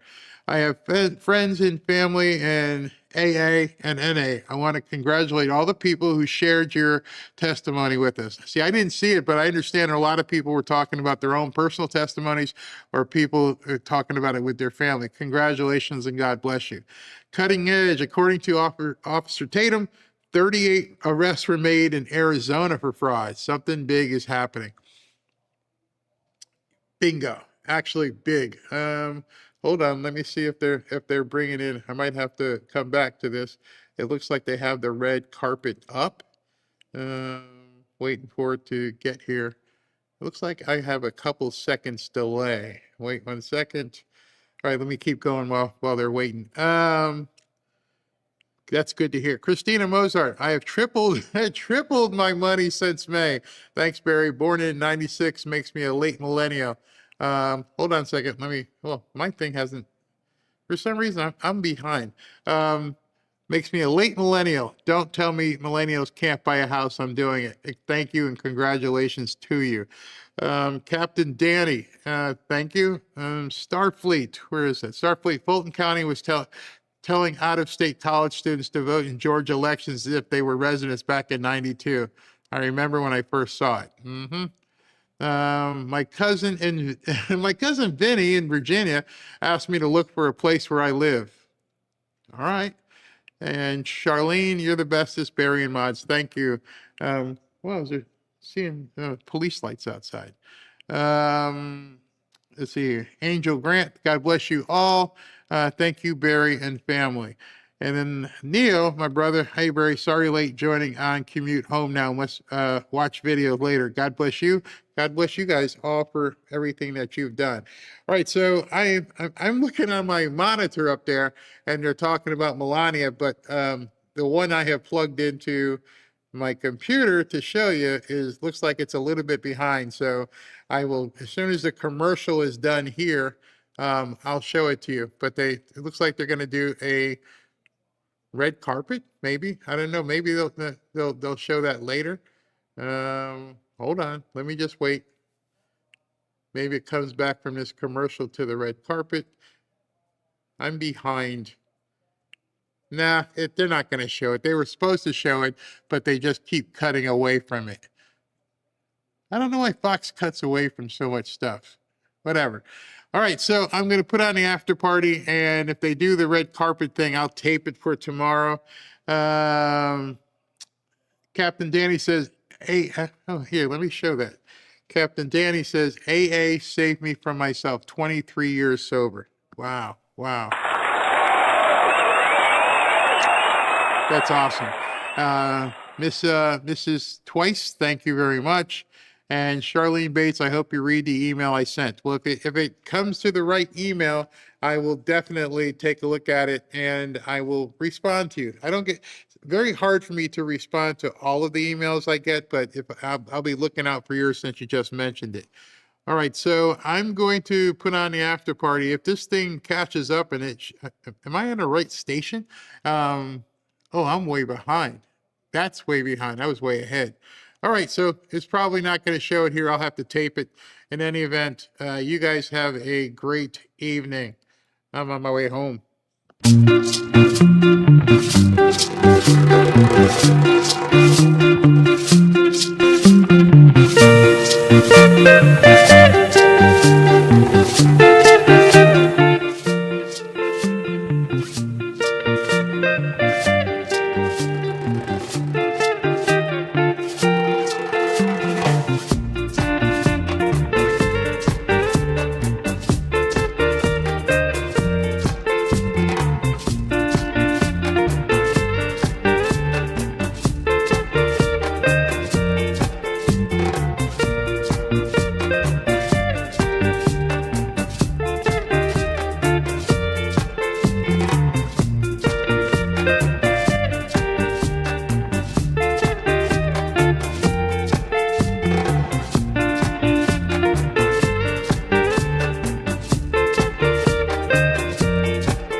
Thank you.